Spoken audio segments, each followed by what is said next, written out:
I mean, fine. So you're not fired. You're on temporary leave, like a cop who shoots a kid. Do I come back for WrestleMania? No. You come back for SummerSlam, and it's a 5-second match. Okay. That's about it. Lost to Roman Reigns? Yes, absolutely. Okay. If I had a qualm for every time I didn't like that idea, I'd have no zero qualms. Lewis, spell qualms. Not even. Can I Google it? Oh, God. Q-U-A-L-M-S. You did it! Yeah, you actually did it. I figured it was going to be like the Family Guy situation when they were like, Q, pound sign, Batman symbol. Another Batman symbol. And I'll take the fat guy in the bubble. Sir, that's you. Oh, no. Hey, everybody. Welcome back to the Feed Me Sports Podcast. I think this is our 5th or 6th. I lost count. I can only count to 4. That's how far we're going to get. And I want to give her a quick introduction. I am Alec Roman, joined here by my lovely co-hosts, Philadelphia Phillies fan and constantly hurt individual, Alexander Birch. And then I have a New York Mets fan who's recently not so hurt, Lewis Schaefer. But don't worry, in 3 years he'll be hurt again. How you doing, everybody? How's this week going for you guys? How you know what, that introduction fit me so absolutely perfectly. Intoxicating. we're gonna get to you, Lewis. But how are you doing, Birch? How's your week going? It's Thursday. How you feeling? Well, yeah, I mean, I do want to extend birthday wishes to Mr. Shane 4. His birthday was on Tuesday. Happy 22nd birthday, man. Thanks, man. Other than that, it's a pretty good week. But I think that introduction fit my life beautifully. He's just a hurt man. Yeah, constantly in pain because of my 4 teams. Don't worry, the Roaring 20s will fix everything. Oh boy! All right, but yeah, going off of that, I mean, happy birthday, Lewis Schaefer. 22. Happy 22. You made it 22 years. Yeah, 22 years, and no one thought you'd make it past 18. I gotta say, Birch, you've been 22 for a couple months now. Yeah, we missed yours. It's absolutely pointless. You played Taylor. I woke up on my 22nd, yeah, and my sister comes in with the Taylor Swift song. Yeah, and you played. Like, first of all, it's 9 o'clock. Get the hell out of my room. First of all, he punched her in the mouth and was like, "Get out." Yeah, and second, it's just like, well, I mean, okay, like I guess I'll just go to work in a couple hours. I mean. Yeah, great. No, you play the Taylor Swift song once, and then you just pray for 23 so you can play Blink-182 all day long. I'm looking forward to 23 so that way I can go a whole year saying nobody likes me when I'm 23. Yeah, see, that's the only point. You have a whole nother year. I have June. I have 3 months, so... That's true. You will get it in a text every morning. Oh, I cannot wait. Nobody likes you because you're 23. I cannot wait. I fully embrace it. I'm surprised people like me at 22. I didn't know a year would change. I'm surprised people have liked me since 7. I'm surprised I have friends. Or should I say 10? No, we'll get to that. But yeah, no, this week's gonna be good. It's only gonna get better because we see each other for the next 2 days. Oh, and yeah. That's going to be rough because I said it in my Instagram post to Lewis for his birthday. It's going to be rough for my liver. I missed most of the Lewis 22 tour this year, being all there for the 21 tour last year. Well, I'm making up for it in these next 2 days, and it's going to be real rough. Well, see, I didn't really get in on the 21st, so I'm making up for 2 years here. Yeah, no, I'm just making up for like a missing 3 days. I mean, that's we all go I from dapper gentlemen tomorrow night to just trash individuals the rest of the weekend. I'm gonna look decent tomorrow night, but on the inside I'm gonna be sweating and heavily intoxicated. I mean, I just like to use the word dapper because the kind gentleman that helped me at Men's Warehouse told me that I looked dapper today when I finally had the final fitting. So I'm feeling dapper. If that's how you're asking me how my week's going, that's the word of the week. Yeah, I mean, I would like to, say that I'm going to look calm, cool, and collected in my tux tomorrow, but I'm going to look drunk, sloppy, and on the floor. So, I mean, that's where it's going to end up. I'm not going to lie about it. And then, after that, our good friend Aaron's roast is coming, and I've already written my speech, and it's real bad. I hit everybody. I don't think I leave a single person okay. I can't think of anything that I know people will already say, so I think I just need to do mine on the fly. I've written in so much stuff. I think Allie is the only person that I didn't go after because I promised her I wouldn't. I think everyone else gets hit. So everyone else is probably going to need tissues because they're going to be crying. No, well, I mean, I have like, a typical roast fashion. And then he's going to play an NBA franchise. Yeah. Yep. No, because in typical NBA, not NBA, in typical roast fashion, you hit every person that's going to get up. You know what I mean? You hit every person who's one of the roasters. And you just give them at least, Coulter. like... Yeah, you just give them a jab. You just give them one joke. But then, like, I have 40 jokes stacked up for Erin. My goal is to hope that she can't breathe at some point and then just passes out. Quentin will give up. Yeah, no, I'm thinking about tomorrow, like, getting up for my roasting and, like, taping some sort of electronic to my chest and wearing no shirt as I get up there, just so everyone sees that I have taped something to myself, and just be like, I'm Erin in 5 years.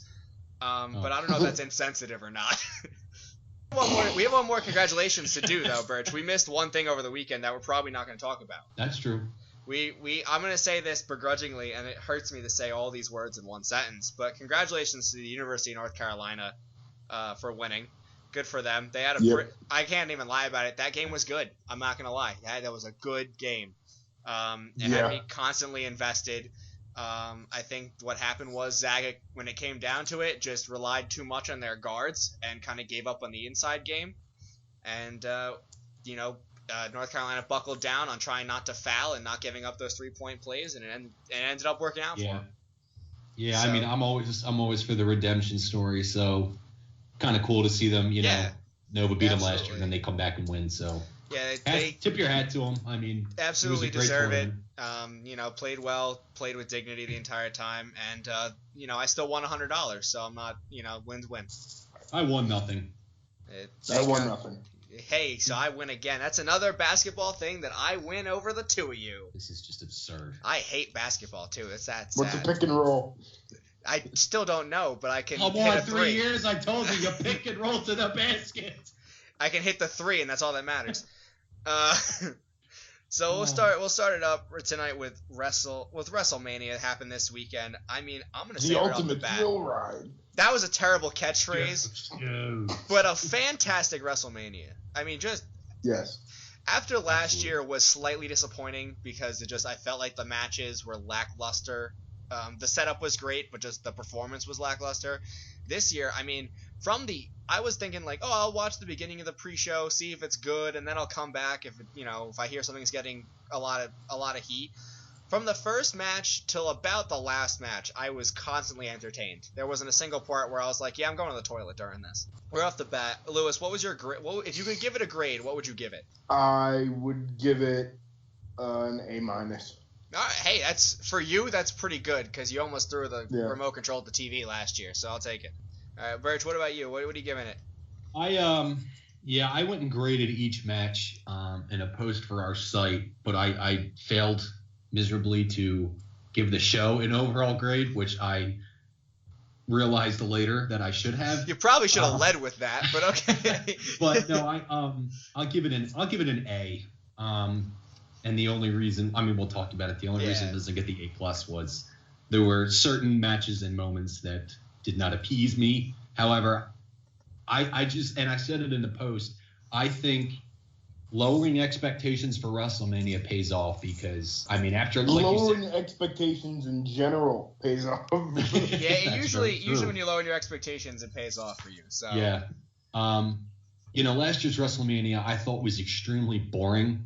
And then going into this one, I think we all agreed that we weren't really looking forward to it. No, I wasn't. I did not have a lot of faith, but March came around and I was like, it's Mania season, but this just doesn't entice me. And I was the same. I didn't stop watching from 6 o'clock till 12:15 when it ended.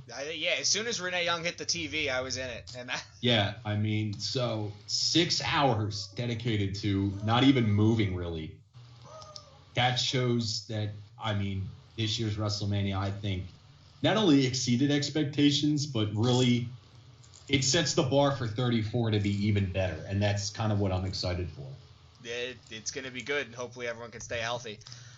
So we'll start off with everyone's favorite match of the night. Everyone has different things that they're looking for, and it's things that really shocked and surprised them. So we'll start right away. Lewis, what was your favorite match? What was your favorite match of the night? And then we'll kind of split that in half and give you what's your favorite moment of the night. Maybe that wasn't a match. Okay. My favorite match. I was reading a lot of people's reviews of the pay-per-view, and this match didn't really, I guess you could say, work people the right way. I thoroughly enjoyed the Randy Orton Bray Wyatt match. I did too. I don't know why people don't like it. With the exception of, I might be the minority then that thought it was kind of just okay.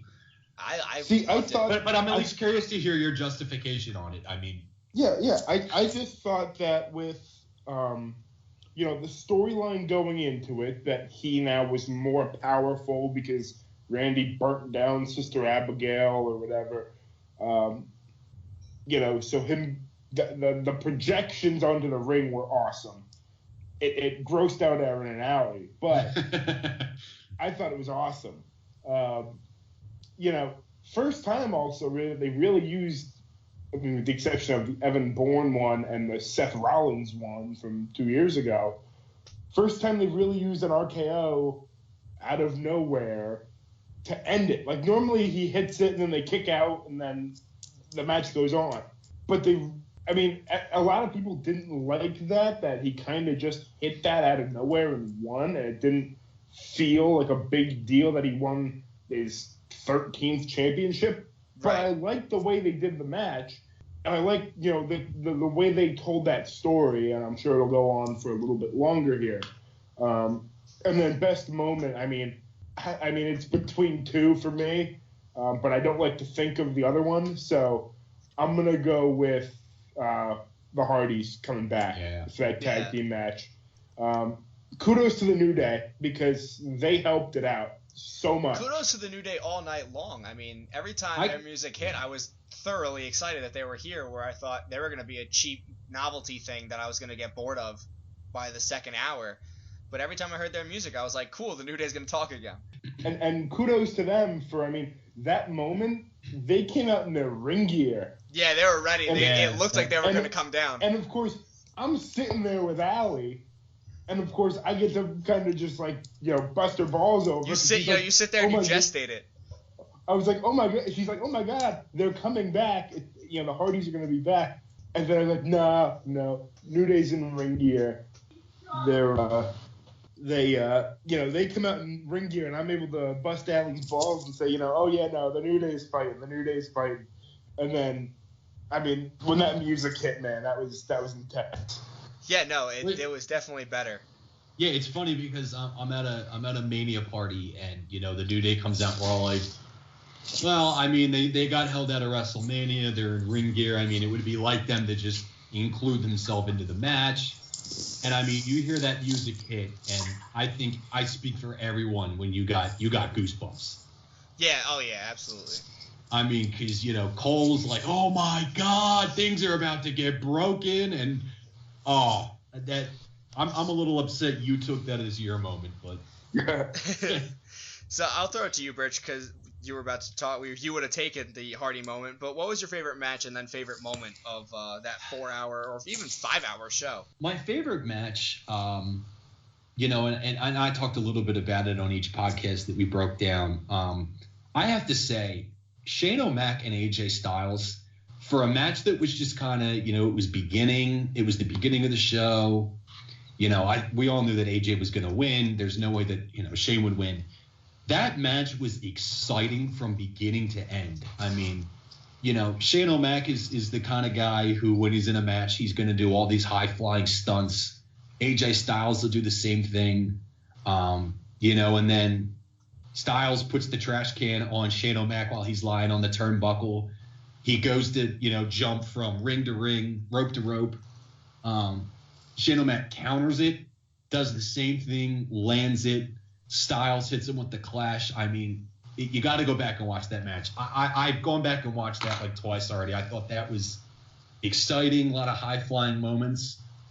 But I'm going to go my favorite moment, and I know a lot of people don't like him, but I'm convinced, and it's probably true, that people don't like the character so much the guy, but Cena proposing to Nikki I thought was awesome.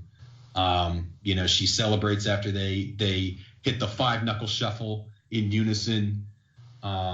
He goes over, gets the ring, proposes to her. They walk off inevitably into the sunset together. Nikki's probably going to retire soon, and Cena's starting to take a back seat to the company. So I'd have to go with that as as my best moment. Yeah, no, I'd agree with that. That was a sweet moment. And I'll ask a question about that moment because I actually wanted to talk about it with you guys. So they both, he hits the AA, she hits the Rack Attack 2.0, then they have that big moment in the ring and everything. And I'll say this, I don't care who you are. I don't care if you're a little kid or someone that has been chanting Cena sucks since he had a rivalry with The Rock or CM Punk or whoever it is. When a guy gets down and someone that's given so much to this company and proposes to his girlfriend of many years on the biggest show of his career now, because he is getting towards the end of the road, people booing him, I hated it. I was just upset. Boo him during the match. Just that's fine. We all get it. You say Cena sucks, you don't really mean it, but it's just that wasn't a character. That wasn't John Cena being a character. That was John Cena being himself and Nikki being herself, and two people that love each other very much getting married. So to anyone who booed during that, you deserve to go fuck yourself, because that's just disgusting. That's just gross. It's kind of ironic because they started to boo, but then inevitably cheered when he got down and opened the. Well, I think a lot of people cheered, but you saw. Go back and watch it. Those first 5 rows, there was one guy flicking him off dead center. Asshole. He's having a moment here. You also had the guy a couple rows back doing the no chant. So. Yeah, right. Yeah. So you know what I mean? This is probably the second largest question that he has ever asked in his entire life. Being the first time that he got married is probably the only other time. And that's the thing. I was gonna say number one being, do you want to turn heel? No. No, but this is in his realistic life, not a wrestling character life. Okay, this is his. Fair enough. This is in his outside of work life. This is the biggest question he'll ever have to ask, and he got booed for it, and that's just disgusting to me that you're gonna boo some guy who's just trying to be happy. That's the thing for me. If you read up on his first marriage, it didn't end well. And, the reason why he didn't propose to Nikki right away was because he had a lot of cold feet about getting into another marriage. And, if you watch the Total Divas or, you break the fourth wall and just know some of these guys and women's personal life, it does touch you a little bit. And that's why I think for me it was more special because, he didn't call her Nikki Bella. He called her by her real full name. Yeah, he asked her by her real full name. It was pretty good. To me, having watched Cena really since I started watching wrestling, the character that he's personified for the last couple of years is, what did The Rock say? A bloated transvestite Wonder Woman with all the colors and stuff. But, when you look at John Cena, the guy, I don't get how you boo that moment. That moment, we predicted it, but I thought it was really special because they're two people that have given a lot to this company. Yeah, I agree with that. So my favorite match of the night, since I won't try to steal from you guys, I think it's gonna be the first match that got me to actually stay on the network and pay attention the rest of the night. It's that Cruiserweight Championship match. Right off the bat, Neville versus Austin Aries. Austin Aries proved that even after years and years of being a wrestler, still has it and can still carry a division on his back if they do give it to him one day. But I think also Neville proved that he is the face of this division. The division runs through him right now. And I think that's a big... It's almost like Neville was wrestling to give a middle finger to everybody who, when he first debuted, said this kid's going to be a mid-carder at best. Yep. Completely agree with you. Being an NXT champion, being someone who ran NXT for an extended period of time, whether he was a tag team champion with Corey Graves or an NXT champion after beating Bo Dallas, you know, he comes to Raw. They think, oh, he's going to be a high-flying mid-card guy. He's just going to add some excitement to the U.S. title picture. And he gets injured. They're like, well, we're going to back burner him. There goes his career. Comes back and is now Cruiserweight champion. And in my opinion, put on the best wrestling match of the entire night. You know, you talk about there's like movies for critics. This was a wrestling match for wrestling fans. This wasn't something that you could just watch as your first match and get why it was so cool. And, you know, for my favorite moment, I loved the screen projections. I'll have to say the projections in the Bray Wyatt and Randy Orton match. I'm going to say, like, probably not the best match of either of their careers. Not, you know, didn't make either of them look any better as wrestlers. I'll agree with you. It was stale in some parts, but if you want to think, like Lewis said, the storyline behind that match was so important that when those projections started to being used and he was hanging like a spider and they had that extra camera view of like Randy Orton looking like he was like laying in a bunch of maggots or cockroaches or whatever they put in there. I mean, it doesn't get any better than that to tell a story. And for me, you know, it's WrestleMania. Not everything's going to be about the wrestling. Let's just take for example, Rob Gronkowski shoulder checked some guy. It's not always about the wrestling. And sometimes it's just about what you can do storyline wise. And I think that was a fantastic moment to make that rivalry even cooler from a visual point of view. And I mean, to that point, it goes to what I was saying last week when I said that I do think that, you know, and I say it loosely, Wyatt can be the new Undertaker on SmackDown. And I think that with the maggots and the cockroaches kind of played into that. I mean, he's being creepy and cryptic like Undertaker was. So, I mean, I enjoyed it because I thought, you know, if you're going to make Bray Wyatt the Eater of Worlds and this, you know, dark, misunderstood character, that's how you do it. Right, absolutely. I think that, you know, he's gonna do extremely well. Whether he takes that title back, whether Randy holds on to it, you know, whatever that next match is gonna be, I think Bray's gonna do just fine. And, you know, hopefully they stop breaking up and putting his family back together. Either let him go solo or just let him keep the family. I don't care. Just to stop breaking it up and putting it back together. So we'll move on to the last part of WrestleMania that, I mean, you can't – it's unavoidable at this point. You got to talk about it. And I'm not a huge fan of it, just not because it happened, but because of the way they handled it. I think they could have done it with a lot more class and respect than what actually ended up happening. Undertaker is now – I mean, they haven't said anything about it officially, but it's pretty much – almost official that he's retired. He left all his stuff in the ring after that match. Yeah, actually, you know what? With that being said, I don't mean to cut you off, but I read a thing that said Undertaker had spoken to Vince and a couple of the writers for WWE, and the writers asked Taker, you know, do you want to make an address on Raw or SmackDown? And he turned to Vince and he just said, when I left the coat, gloves, and hat in the ring, that was my goodbye to the universe. So I think that was him. That was him putting it. You know, that was the end. Look, I get it. Like, here's my gripe with it. You think about the other great retire. He was wrestling in that match like he was a man who didn't know he was gonna retire. I mean, it almost felt like it was Edge's last match too, where he didn't know that was his last match. Yeah, like he did not know it. Daniel Bryan did not know it was his last match, so he was wrestling like, I'm gonna do this again tomorrow. You know. It felt the same. You talk about someone retiring, especially at WrestleMania, those WrestleMania moments that happen.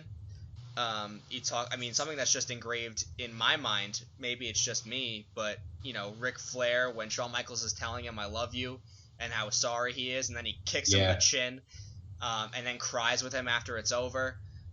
You talk about when Michaels was wrestling the Undertaker and trying not to retire. And he like does the hand across his throat right to the Undertaker's face and then slaps him, and you know, some great moments from Undertaker carries Michaels away. Yeah, how about 28 when Triple H battled Taker and Shawn Michaels was special guest referee, and you know there was all that thought that Michaels was going to screw Undertaker for his best friend to win, and then you know Undertaker wins and the three of them walk off the ramp together as three of the most iconic.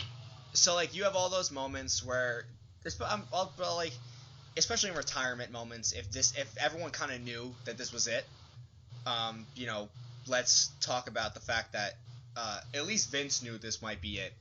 If I was Vince or the writers, I would have probably written in something into that match where it was a big moment, and I didn't like the finish either. You know, I don't think it was a bad match. By all means, it was a pretty good match. But I didn't like the finish. I didn't like the fact that it was like Reigns has speared him twice already, and the Undertaker kicked out both times. And like I was like, oh man, I really like this. What if Reigns has to do something extreme to get this guy to go down? What if he has to like spear him through a table, or maybe Reigns gives him the last ride, or you know whatever it is. Maybe Reigns does the tombstone to the Undertaker. Like there could be a really cool finish to this. And their finish idea was that Reigns is going to bounce between the ropes a few times while the Undertaker just stood there. And I, you know, from someone that really wanted a good moment to remember Undertaker by, the hat and the gloves and everything in the ring was pretty cool. But I kind of wish there was a better moment, whether someone would come out and like thank Undertaker, or someone would come out and help him. You know what? Him you know walking away alone was upsetting. Yeah, you know what's funny you say that, and actually I'll bring him up again. The guy I intern with suggested that, and I wanted to get your guys' opinion on it because I thought it was really cool. He suggested that what should have happened was, you know, Reigns spears him, and then Kane comes out with the urn, and then Taker turns and sees the urn as like one last source of power, or you know something from within, and then tombstones Reigns, walks off, and that's it. See, you get Reigns. Reigns is going to win, I think. But I think by Reigns, if Reigns wants to really go with this angle that it's his yard and everyone runs through him now, and he beat The Undertaker, I would have rathered him done something extreme instead of just a bouncing spear. I get it, the spear is your finisher, but even Edge made it look cool when it was done 4 times in a row. And it ended his career inevitably. I mean. Right, but you know, if Edge hit you with the spear once and you kicked out, he did the spear again, but it was a different kind. You know, he varied it. Yeah. And you know, when you look at Kane, speaking of Kane, I would have wished the Undertaker like lost and he sat up, took all his stuff off, and put it in the ring. And then like either Kane came out to walk back with him, being, you know, let's talk about the rivalry and the brotherhood that they have. Whether it was Michaels coming out, whether it was Triple H coming out, whoever it was, whoever you want to send out there to help that guy, and you know at least let him know that the rest of the locker room is out there for him. Whether you want to have the entire locker room come out to the ramp and clap as he walked away, I don't care what you had to do, but like it felt underwhelming to have him walk away on his own. You know what I mean? For someone that this is his last match, he's not coming back. It felt almost wasteful that they were just like, yeah, it's over. That was it. Well, I mean, I guess I'm in the minority opinion with this, but you know, it kind of felt like what they did for Flair 10 years ago in Orlando, modified for the Undertaker and all that he's done. Right. You know, if you look. The one thing I did after that match, when I got back to my dorm, was that I watched the Shawn Michaels Flair match, because right away it struck me with just the way Reigns was in the match, and something about it clicked in my head. So I watched it, and as you get to the end of the match, Shawn Michaels keeps, you know, he hits Sweet Chin Music, pins him, he kicks out, and Shawn Michaels kept telling him, stay down. And Roman Reigns did the same thing. Oh yeah, no, I'm not upset about the match at all. The match itself is fine. I'm upset about the fact that they, instead of like having the fireworks set off for him, or having, you know, whatever it was, or having, you know, think about the Flair match. Michaels pins him and then immediately gets down on his knees and cries next to him. Yeah. You know, showing how hard it was for Michaels as a character, or even just a human being, just to put down Ric Flair. And Reigns kind of just walks away, and whether that's a part of Reigns' character, I don't care. But, you know, you're talking about someone that you're trying to push as your face, too. Like, the next big guy to run your company, and you're going to let him just walk away from the dead carcass of the guy who used to run your company? It just they really didn't have a plan for him, and they were just like, fuck it. I guess he did what he wanted. Well, I think it was more of a, letting Undertaker have the ring type of thing to do what he did with putting down gloves and coat and hat. Yeah, that's fine. But I just, think about all the great things that he's done over his career. And just just at least have someone come out there and clap for him. I see what you're saying, but I mean, when you think about other than the Brothers of Destruction storyline that they ran for so many years, I mean, he was a lone, not to take Baron Corbin's nickname, but he really was a lone wolf in the company. I mean, he struck to his own, chord. I mean, he did what he wanted to do. He was the Undertaker. I mean, other than Kane with the Brothers of Destruction, I mean, he went to the ring himself. He left the ring himself. So I see what you're saying. Even when he walked away with Triple H and Michaels when he faced Triple H for the last time, where were those guys in this one? You know what I mean? Yeah, I hear what you're saying. I know you were there. I saw you both there. I mean, maybe H is hurt because he was just wrestling, but at least Michaels too, or whoever he wants to go out, or even on Raw. There was no tribute to him on Raw. He didn't have to come out, but at least do a tribute to his career on Raw. It feels almost like it's almost like a taboo subject to talk about the fact that he's retired. Yeah, but I mean, like Birch said, I mean, he really, with the exception of Kane, didn't have anybody. And I get your point. Shawn Michaels could have come out, whatever. But at that point, when does it cross over from, being there for someone who's your friend off camera to in the one moment that he gets? Because the only other huge moment in the guy's career was when he lost the streak. Don't get me started on that, because that's why we have the problems we do today. But think about it. I know what you're saying. He's won the world title how many times? Yeah. He's done how much shit so many times. The only two things that we're going to look back at and think of standalone moments are this and when he lost to Brock. Because it's huge. He lost at WrestleMania. He only did it twice.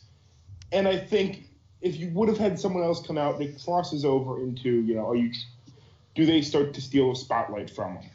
Yeah, I get that. I understand that. And I think, Undertaker is a lone wolf character. But, at what point do you stop being the Undertaker for him, too?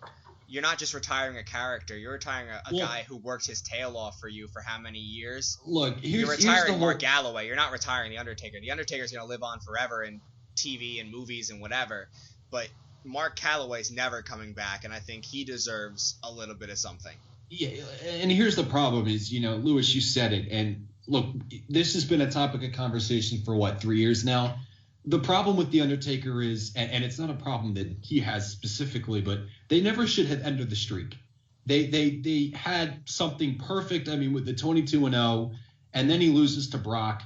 I mean, I was just saying this the other day. I think if you really wanted to have an iconic moment with him at WrestleMania, it would have been, as we all wished it was, Sting beating him and Sting being the one to end the streak. But even then, I think they should have retired him. And I think it would have done better to his character and memory had he left the company and left WrestleMania with a record you could never break, because you can't be undefeated. He should have left and retired from WWE with 25-0. See, no, I don't agree with that. I think him losing with Brock was his choice. That was his call.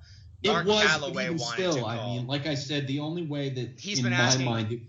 But he had been asking to be broken since the first time he faced Michaels.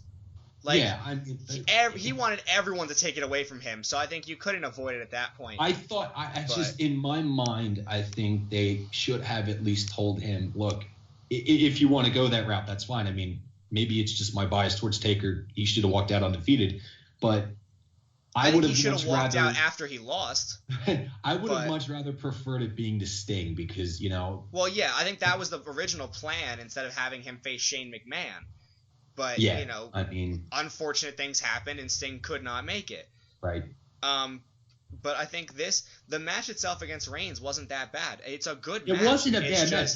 I wish that either on Raw or right after it was over, there would have been some sort of send-off to him from the company and the fans, not just him saying goodbye by himself. Yeah, I mean, when you talk about I think, not to cut you off, Birch, but I think in my opinion, I think this was perfect because you think about it. Ric Flair didn't really have a home. He was on different brands. He was the GM for a little bit. Yeah. Same with Shawn Michaels. He went back and forth, and eventually, Triple H will probably be on Raw because that's where he's more known. Yes, you could have done it on SmackDown, where he was for how many years? Right, he ran SmackDown with Batista for a while. Exactly, and Edge. But, he lost to a Raw guy, so you'd have to put him on the Raw. Yeah. He left at WrestleMania, absolutely.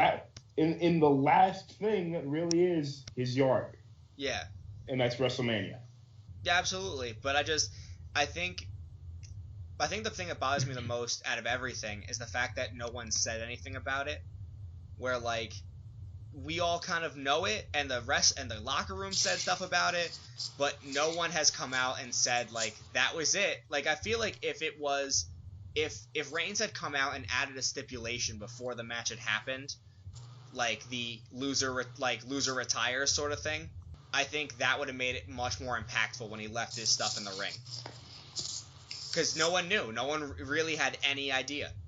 Yeah, what I was going to say before, talking about the match is, what was it, 6 spears and 5 Superman punches? Yeah. It showed you that Reigns, it took everything and then some to take down the dead man. So, yep. Yeah, when you talk about the match, talk about that aspect of it, that's perfect because, if you're going to beat The Undertaker, you're going to need everything and then some. And, to your point, I see what you're saying, that they should have addressed it, but, if this rumor that I read was true, that, the writers asked him and he thought that it was more appropriate and fitting, right, but to also leave the gear, and that's, if you knew this was a possibility, why didn't you just add it into the match? Just like thrown it in there, just been like, loser retires, because then at least the crowd would have understood it. Because I think there was a lot of people in that crowd who didn't know what to say.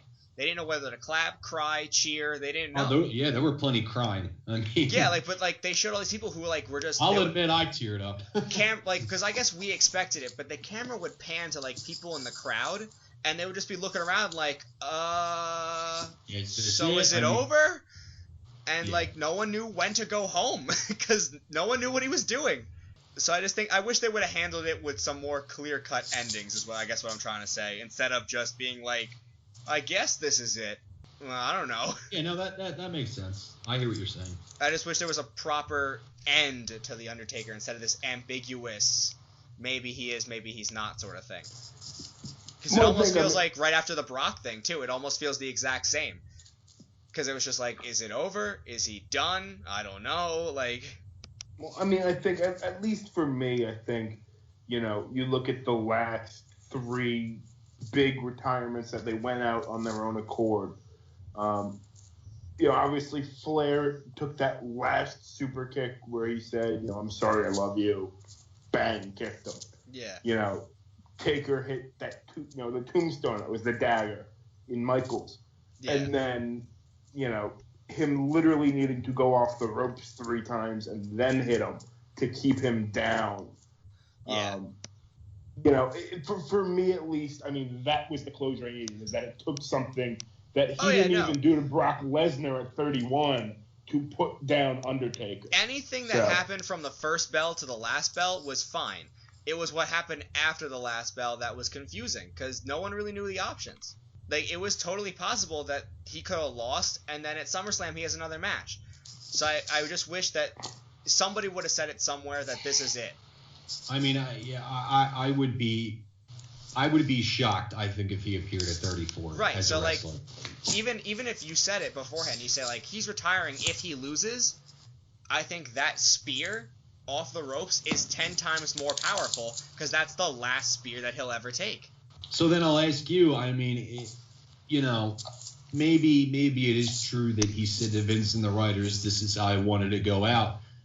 But do you think maybe there was some kind of deal that they don't address it because they're leaving the option open that he does come back? I really hope he doesn't after all this. I think he's done. Yeah, I hope he doesn't. Guys, I hope he doesn't come back because it's after you have that whole Twitter fanfare of everybody in the locker room and their mother saying goodbye, and then he's just going to be like, but wait, there's more. That's just not a cool way to come back. Yeah, no, I definitely agree.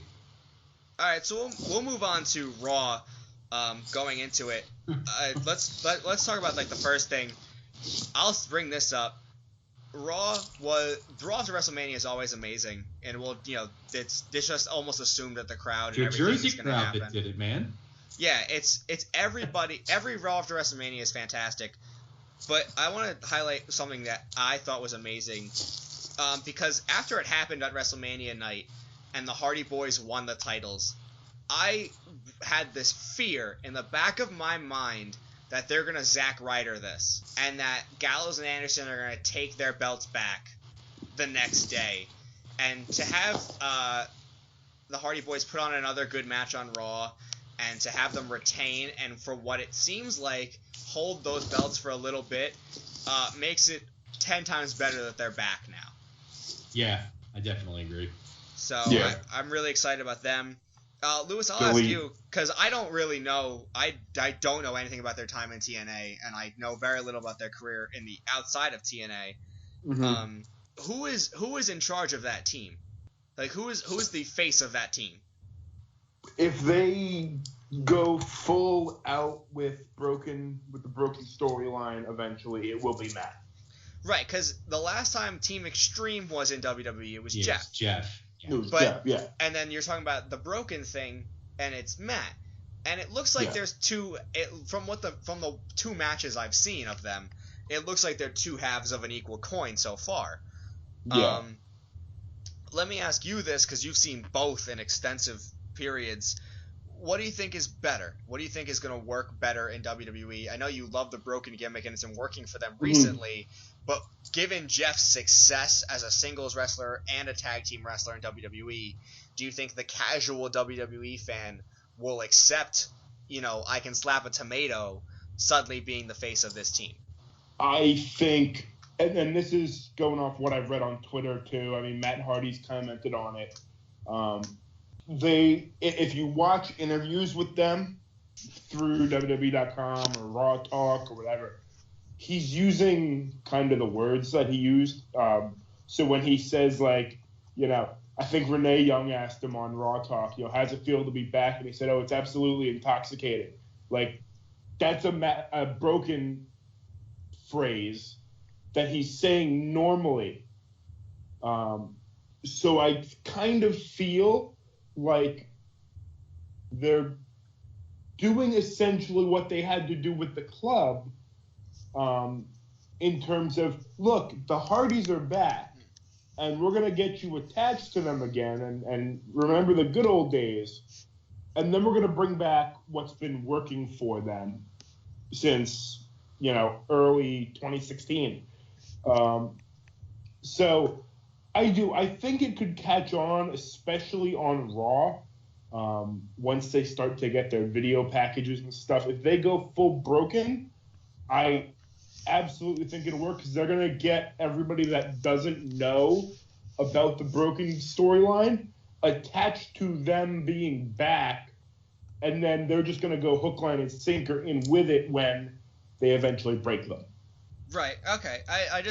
It was interesting to me because, even when you look at when they won in that ladder match, yes, Matt climbing the ladder was awesome, and him doing the twist of fate off the ladder was awesome. Mm-hmm. But the best Hardy moment to me, and this may be my bias for, watching him growing up, but was Jeff going through two ladders. Yeah. It just feels to me that from a wrestling standpoint, Jeff is still in charge, but from a promo standpoint, it's Matt. Because, the hot tag, even in their Raw match, went to Jeff. It wasn't to Matt. Yeah. It wasn't Jeff getting beat up and then he tags Matt. It was Matt getting the snot kicked out of him. He tags Jeff, and then Jeff does poetry in motion on the outside of the ring through the ring steps. So, is it like an Enzo and Big Cass situation where Matt talks a lot and then Jeff just hits things? I don't think so, because I think it will, like you said, I think it will eventually work toward them being equally important. Okay.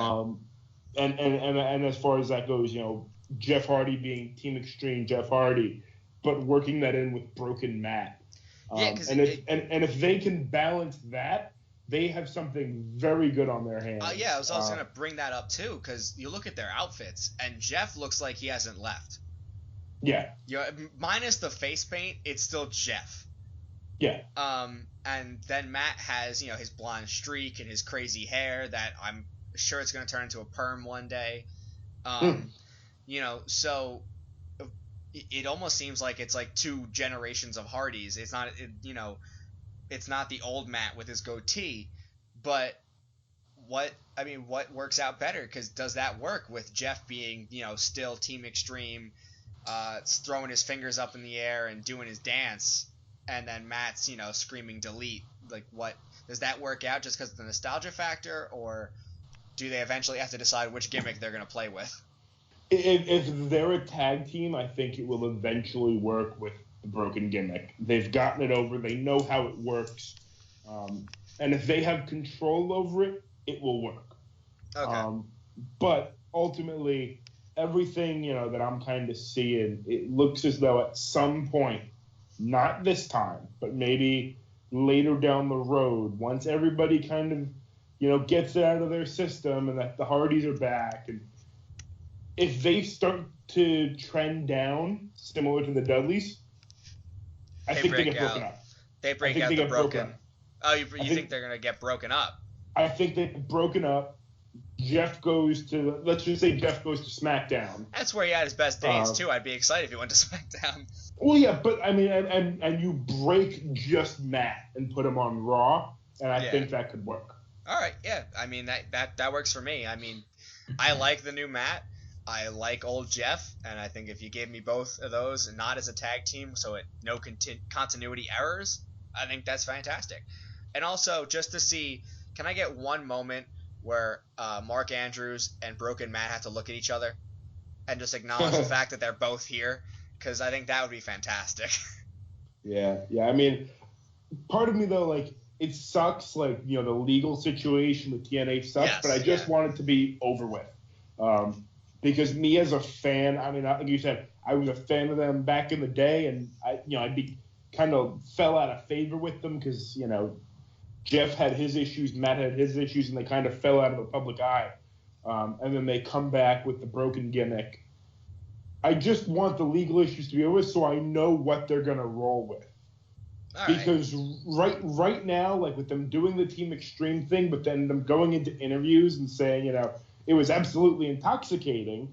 Like, where are you at? Yeah, you're the most confusing ex-girlfriend I've ever met. Exactly. I'm happy you're here, but what are you doing?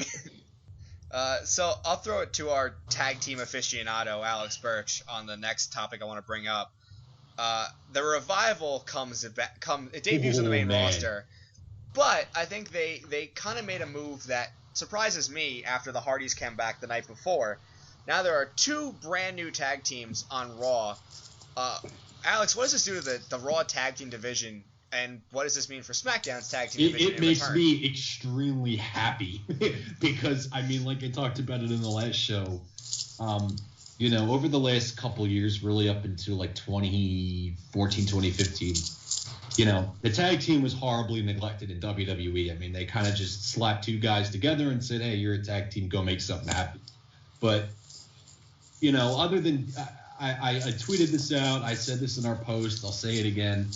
Other than DX, who I think you'd be an idiot not to like. I mean, everybody loved D-Generation X. The other tag team that I loved was Matt and Jeff Hardy because they were just they were extreme. They were Team Extreme. They were fun. They were energetic. They did some wild shit on SmackDown. But in watching NXT, I really, really grew to like the Revival. And I'm shocked that they came up as soon as they did. I thought they might have waited till the usual SummerSlam call-up or fall call-up because they brought the Hardys in. I wasn't expecting them to call the Revival up so quick. But what this does for Raw's tag team, I think, is it gives them yet another heel team to go and, challenge Gallows and Anderson, to challenge Enzo and Cass, to challenge the Hardys, the New Day. I mean, with those names on the tag roster on Raw, I mean, you're talking about a division that was once ignored that is just overflowing with talent now. So I'll ask you this because you're excited that the Revival's here, and all three of us are huge Hardys fans, whether that's as the Broken Hardys or as Team Extreme. The Revival's gimmick of them always saying, no flips, just fists. Would you like to see them face the Hardys, or would you like to see the club face the Hardys as it's looking like it is now? Well, if they're going to go no flips, just fists, I mean... You want to have them face a team that's all flips? They couldn't... I mean, I guess they couldn't go as wild as the Hardys would. And, I mean, honestly, the Revival could face anyone, and I think it would be a good match. I mean, whether that be New Day, Sheamus and Cesaro, Enzo and Gas. I mean, just when you look at the landscape of the tag team rosters and see how much talent they have, and now that they have a nice balance of face and heels, I mean, quite honestly, they could face anyone, and I think I'd be okay with it. But yeah, right now, I think them facing Gallows and Anderson is better for them. Yeah, just given their well, just to comment, I mean, I think you saw what they did, not just for themselves, but for the division in NXT. I mean, they brought the best out of American Alpha, brought the best out of even Blake and Murphy, brought the best out of DIY, AOP, you name it, they brought the best out of them. And, SmackDown kind of already I don't get me wrong, I wanted the Revival on SmackDown. I wanted to see them and American Alpha go back at it. Yeah, that's why I was surprised to see them get called to Raw. I thought, Raw's tag teams were already pretty set, especially with the Hardys back.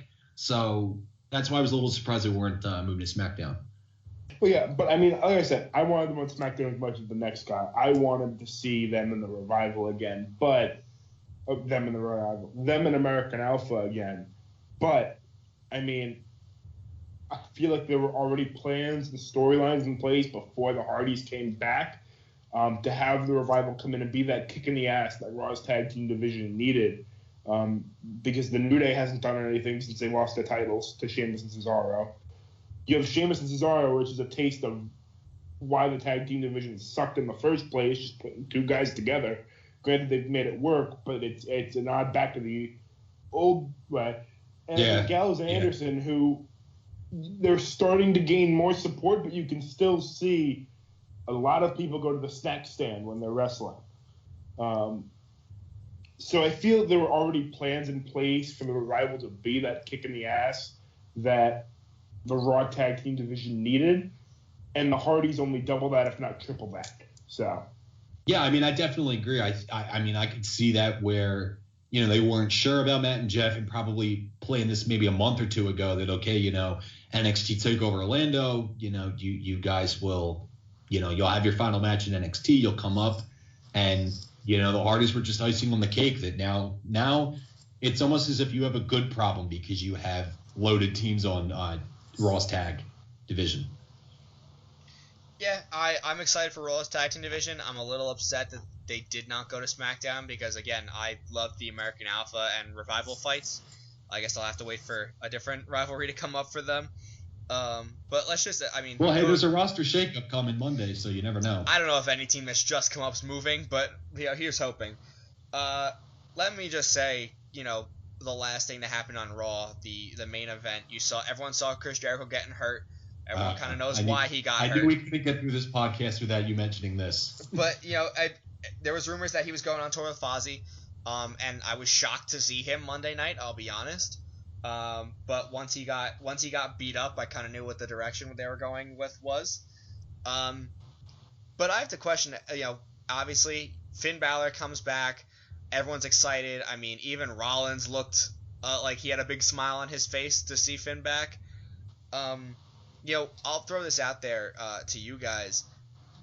Cole said something during the match that caught my attention, as when Rollins tagged in Finn, and it was Finn's first time, ever being back in action on Raw.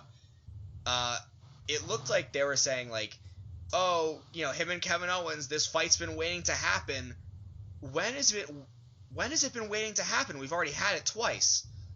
So, like, can anyone explain to me why it almost seemed like they were pushing a Balor-Owens fight when it's already happened multiple times? Like, they weren't going to mention the other 2 times it happened? Well, that surprises me because I read a lot of things that said that when Balor returns, he's immediately going to be in the championship conversation. Yeah, I mean, I must have missed that. I actually must have missed that. You missed. I guess you must have missed the promo where it's not he's nowhere near the title picture because the title picture is Roman Reigns, Brock Lesnar, and Braun. No, I got that, but I thought. Well, no, my point is I know that Heyman called out Reigns, but I thought that maybe they could sneak Balor in because reports were saying a couple weeks before Mania that as soon as he comes back, he's going to be in the title picture. So yeah. No, I mean that threw me for a loop when Heyman came out and challenged and Reigns. When the whole crowd was chanting Finn. Balor, yeah, Finn.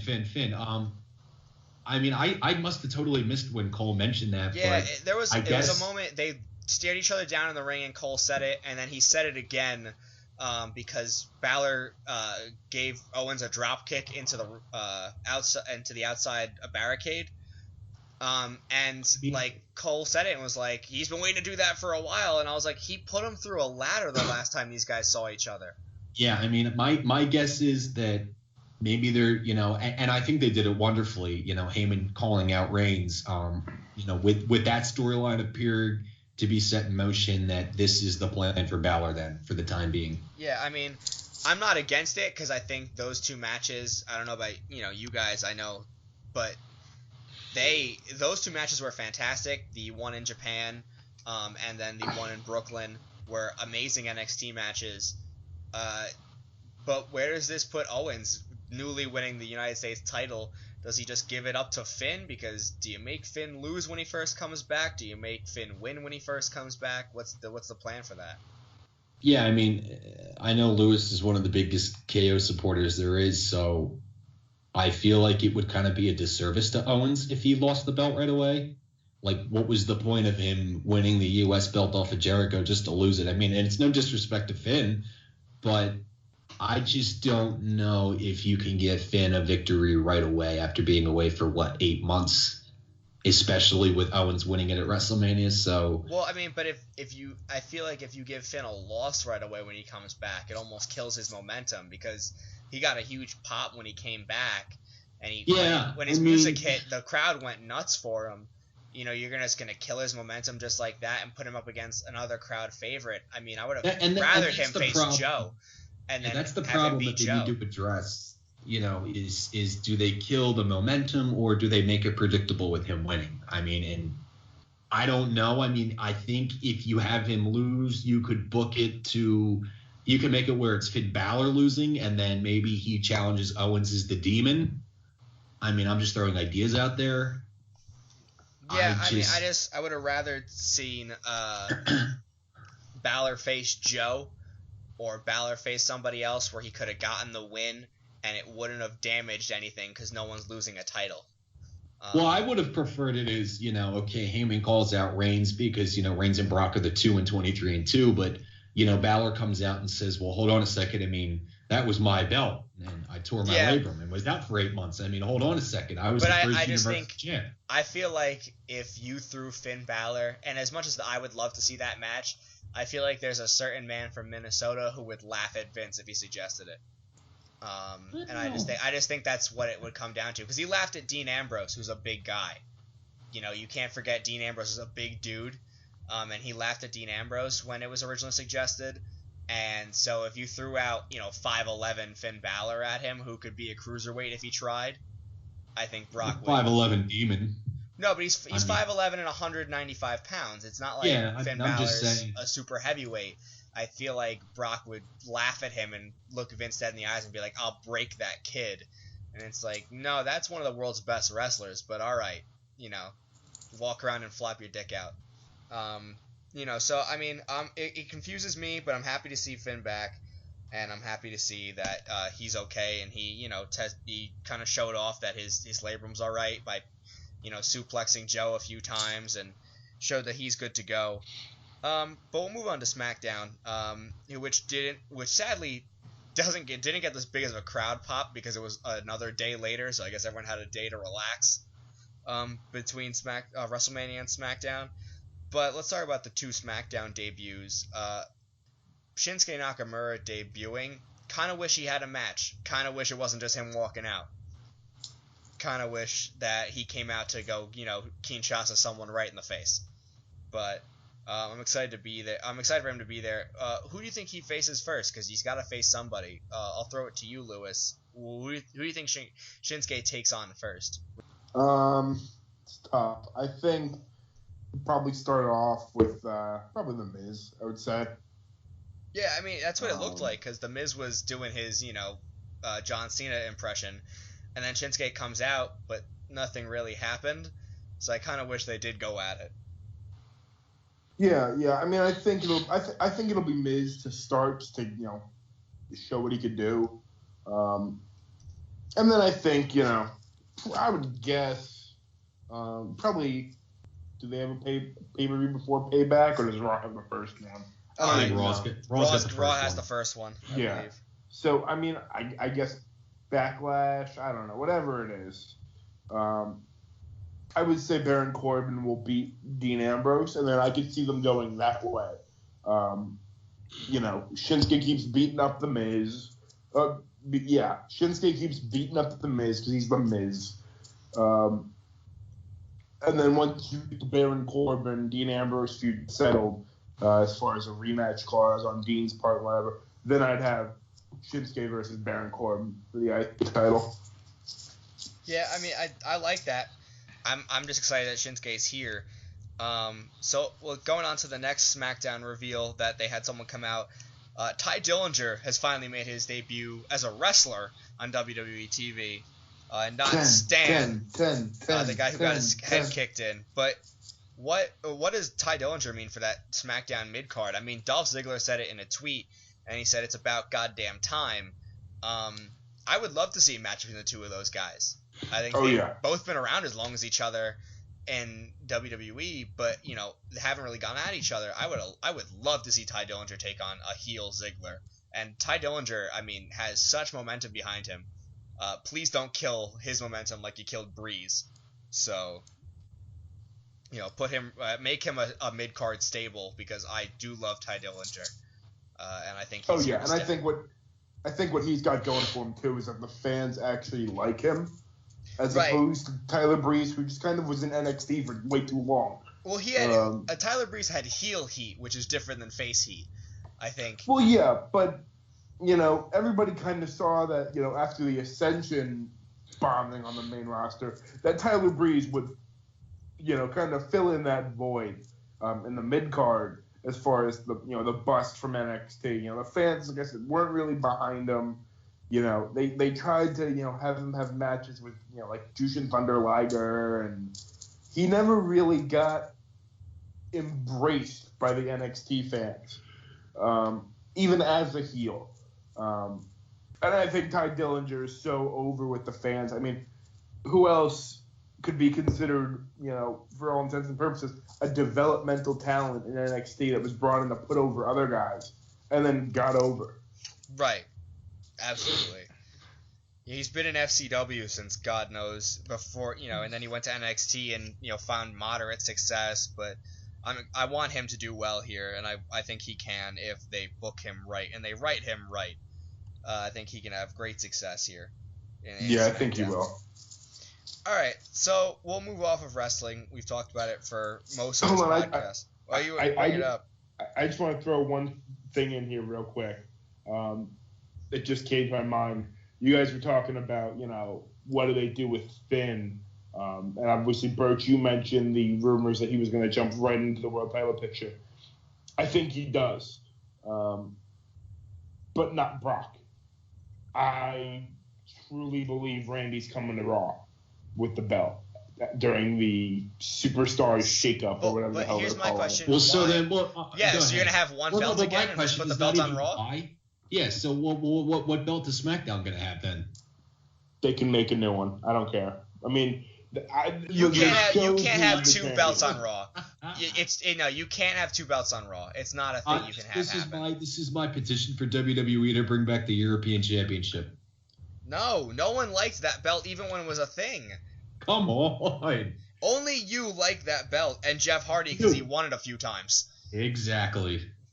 No, SmackDown needs a title belt, a real title belt, and the Intercontinental doesn't count. And Bring back Big Gold. They can't. No, it's just you can't have two big belts on Raw and none on SmackDown for the time being. But I mean, the one won't be on TV because Brock. Yeah, no, that's so the sad can part. Totally see it from an aspect of someone is going to be holding that belt when Brock comes back, be it SummerSlam, Rumble. It's got to be SummerSlam. I mean, if he's not at SummerSlam, there's a lot wrong with this company. You can do essentially what they fucked up on 5 years ago. And, let's just say a Finn Balor, a Samoa Joe, a, Kevin Owens is WWE champion, and Brock comes back with his belt, and you have a match right there. Right, but I can totally see it especially because of Vince. But he's going to want to put the WWE title on the A show. Here's the thing. What dumbass name are you going to give the belt on SmackDown? Because you can't call it the Heavyweight Championship. You can't call it that anymore. That was a thing that was from WCW. You're going to drag that back up because technically you've been calling the WWE Championship the WWE World Heavyweight Championship. They change names all the time. Right, but it makes no sense to make a new title belt when they already have one, and that was the idea with SmackDown, was that they got the WWE Championship because Raw's always had it. I wouldn't put it past them to come up with some crazy ludicrous idea for a belt on SmackDown. But I really like the way SmackDown's running, and I like Randy versus Bray on SmackDown. I don't want him coming over to Raw. Yeah, and real quick, because I know we want to move on, but with this roster shakeup, I think if anyone's leaving SmackDown, it's Styles to Raw. I think it's Styles. And then Reigns to SmackDown, I think. I could see The Miz taking his belt to Raw, and then maybe the Cruiserweights coming to SmackDown. But that's true. I don't really see the big titles moving or going anywhere. I think Styles is penciled in for Raw. Yeah. But, anything can happen with that shakeup. That whole idea scares me. Well, yeah, and now that I did read a thing, too, now that we mentioned the shakeup, that Kurt Angle is going to have a lot of say. If you guys remember, what was it, 2004, 2005, when he was SmackDown GM, he did a damn good job as SmackDown GM. So, giving him a little bit of creative control for Raw, I think is going to be really good. It's going to help them out because that's the thing that Raw's been missing. So we'll go on to it's been the first week of baseball. Opening day was this past weekend. With limited games and then every other team joining in the next day. We'll go to the Phillies first. Birch, I'll let you go first. They're 1-2 coming out of the gate, but that's kind of to be expected. It's the Phillies. They're a rebuilding team. They're a team that's kind of seeing which pieces fit and which pieces don't. What in those 3 games has gotten you excited for either this season, future seasons, and then what's something the Phillies have to change to get better and to work towards that championship goal? Yeah, to go 1-2 to a rebuilding Reds team is a little concerning, but again, look, this team is very, very young. I'm very impressed with Matt Stairs taking over as hitting coach, and the bats seem to be more alive. Now, granted, not tonight, but last night, Jared Eichhoff had absolutely no run support. But in 2 out of the 3 games, they were starting to come alive. The thing that I'm looking forward to that I think that they really, really need to kickstart is their starting rotation. Jeremy Hellickson looked good in his debut. I'm interested to see Clay Buchholz, what he can do, because, Hellickson and Buchholz are obviously, granted they pitch well, are trade prospects come July. I'm interested to see how Jared Eichhoff, as I mentioned, builds off of his, really, I think he had a really good year last year. His record didn't show it. And all eyes are on Aaron Nola too. He was a first round pick, and he's been up and down, and they really need to find out who is going to step up and be the ace of this rotation, or do they have to go out and make a trade or sign a guy? I'm not as down on them as many people are. I don't think they're going to be a playoff team, unless there was some miracle that happened, which I don't foresee. But I'm excited to see these young guys get playing time, step up. Who's going to be at third base every day? Is Franco? I mean, there's been a lot of talk that the Phillies could go sign Manny Machado in the winter and get rid of Michael Franco if he doesn't live up to his potential. I think the thing that you're really looking forward to if you're a Phillies fan is which prospects are going to step up, come July, August, if they're, falling out of it completely. You call up J.P. Crawford, Nick Williams, Dylan Cousins. You see what those guys can do. And then come the winter, you have a ton of money ready to go and spend this winter and next winter. So, right now I just think that this is just going to be a fun year to see the young kids go out and prove themselves. All right, yeah, I'm excited to see what they do. It is a big off season, few off seasons if you want to get some big name free agents. But the Phillies also have been stacking up draft picks. Players that they've had for a that's while. the thing. I mean, if you look at their team and you look at their farm system, they have a lot of young talent, whether it be arms and bats that they've replenished because Ruben Amaro completely destroyed it. But, this is the time where they need to figure out, okay, is Tommy Joseph your everyday first baseman? Is Cesar Hernandez your everyday second baseman? And so on and so forth, because now you have so much money that you freed up in so many assets where, okay, if you want to go out and make one or two splashes in free agency or a trade, now you can. But, first I think they need to figure out, who can lock down their respective position going forward before we have to address it. Yeah, I think that's got to be the key. And I think the one thing the Phillies are missing is the fact that they haven't really done it in previous seasons, at least for the past 2 or 3 years, was at the trade deadline, deal some players for some big-time prospects. They've been holding on a little bit too much, in my opinion. So I would like to see if they're not in playoff contention in July, Buchholz and Hellickson got to go, and you got to get stuff back in return. Yeah, and I mean, hey, look, this is the first time in a long time that nobody named Ryan Howard, Chase Utley, Jimmy Rollins, and Cole Hamels are not on the roster. Right. The opening day roster. So, nobody knows. Like my one buddy I work with is like, I don't know many players on the team, and it's like this is a chance to see some new young faces, see what they can do, and then they cannot, no pun intended, they can't balk at the deadline and not move guys. I mean, it's time to start moving guys, getting prospects back, and hey, you know what? Maybe, like I said, if some miracle they're hanging around in third place or just slightly out of second place, do you want to package a deal and get yourself an ace pitcher or a star-studded bat?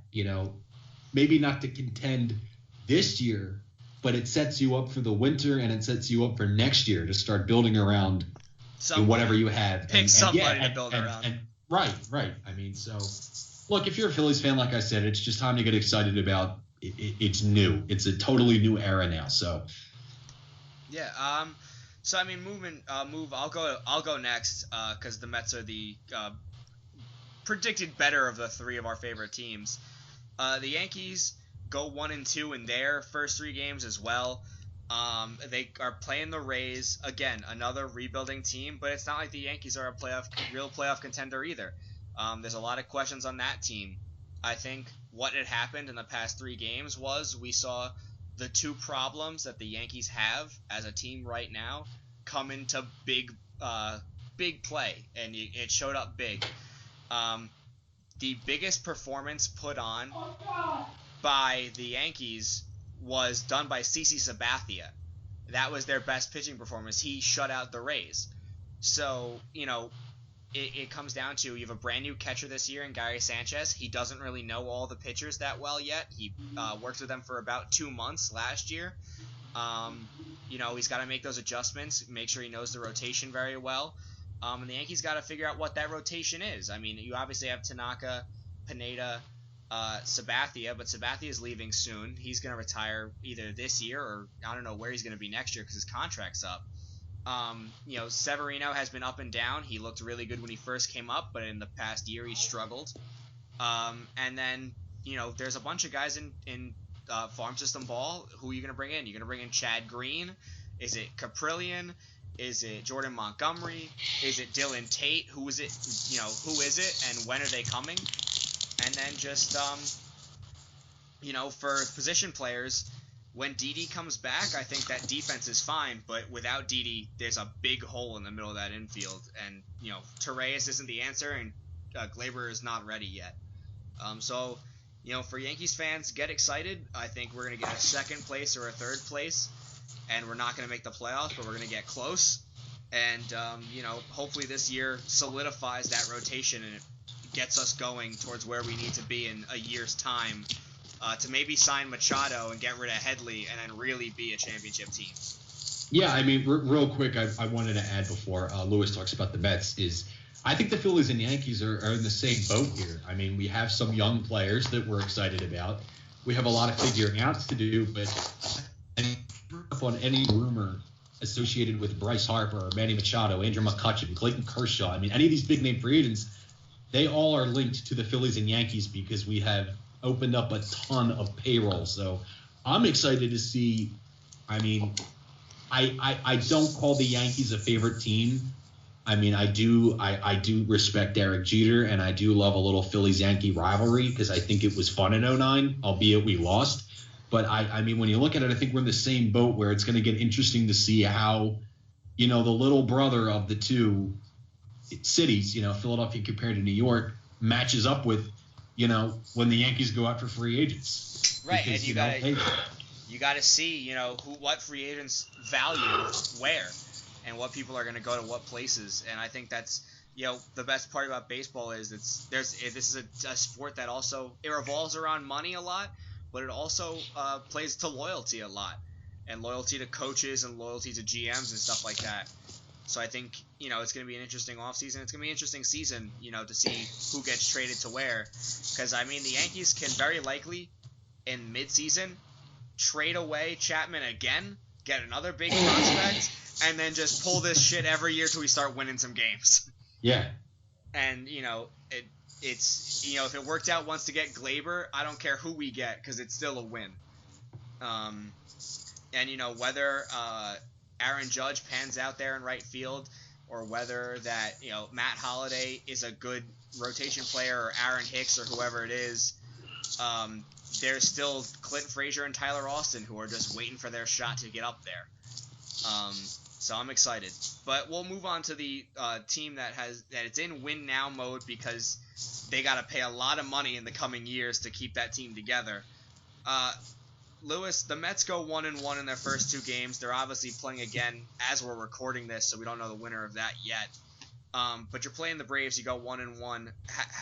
What have you seen about the Mets that makes you excited for the year besides the fact that Yoenis didn't opt out? Yeah, I mean. Well, first he did opt out. We re-signed him. Well, I meant opt out as he walks to somewhere else and is like, F this place. Yeah. I mean, I don't know. I mean, I'm worried from a sense that they're kind of taking the approach of, let's take the team that, got a wild card spot last year. Granted, was banged up, especially in the rotation. But essentially taking the team that, got a wild card spot and then lost to Bumgarner and saying, we're going to go again, same team, and try to go further. So that worries me a bit. But I'm, I don't know if it's, just me having, gone through a rebuild. And I still really value prospects, even though they're not as good as, when we were really shitty. And heard, we got this Noah Syndergaard kid. He's going to come up and be something. We got this Matt Harvey kid, this Zach Wheeler kid. I still value prospects to a point, to which, makes me happy because they didn't go out and trade for, Jonathan Lucroy or, I don't know. I think it would another factor, honestly. I mean, just throw his name out there for the hell of it, even though he'd never leave. A guy like Buster Posey. Like, we're not going out and getting someone like that. We're going in with Darnell and Rene Rivera. And if they suck, if they can't hit and the rest of the team's not hitting, we have a spot to upgrade. I always like to leave spots to upgrade, and I think this year it's first base and catcher. I mean, I'm going to say for the Mets, and not to cut you off, but, looking at that lineup right now, I think an immediate upgrade spot has to be third. I think you need, I know Jose is back, and, it's exciting to have him there where he kind of had a good few years in the mid-2000s, but he's getting up there in age, and I mean, he went, 0 for 5 with a strikeout yesterday, and he didn't look too hot in spring either. And David Wright's injury is still, I mean, he's, for the past few years, hasn't been able to play that position and be that captain. Is third base a position where you guys look to upgrade maybe mid-season time? You look for somebody to fill that hole, to come in and make you guys that championship team? I wouldn't say third, just because I think, I'm in the school of thought that thinks that he's done. But as far as Sandy Alderson is concerned, by I think they're saying late May, early June, Wright will be back. So I think you kind of get to play him one game, rest him for two, play until he starts to get in the groove again because you have Reyes. You don't have to throw him out there every day, and you also don't have to play Wilmer Flores. Yeah. So I think if you can work, a platoon, I don't even know if you can call it a platoon because Reyes is a switch hitter, but some sort of, timeshare type of system at third, I think that could work. I think you're going to get enough there that if the rest of the lineup is hitting, if Bruce is hitting, if Cess is hitting, if Granderson's hitting, Walker, Cabrera, you're going to have plenty of offense. Yeah, I do. I think it's still catcher. As hard as that is to acquire, just on what other teams have, I think they missed big time on not signing Matt Wieters before he went to Washington. Yeah.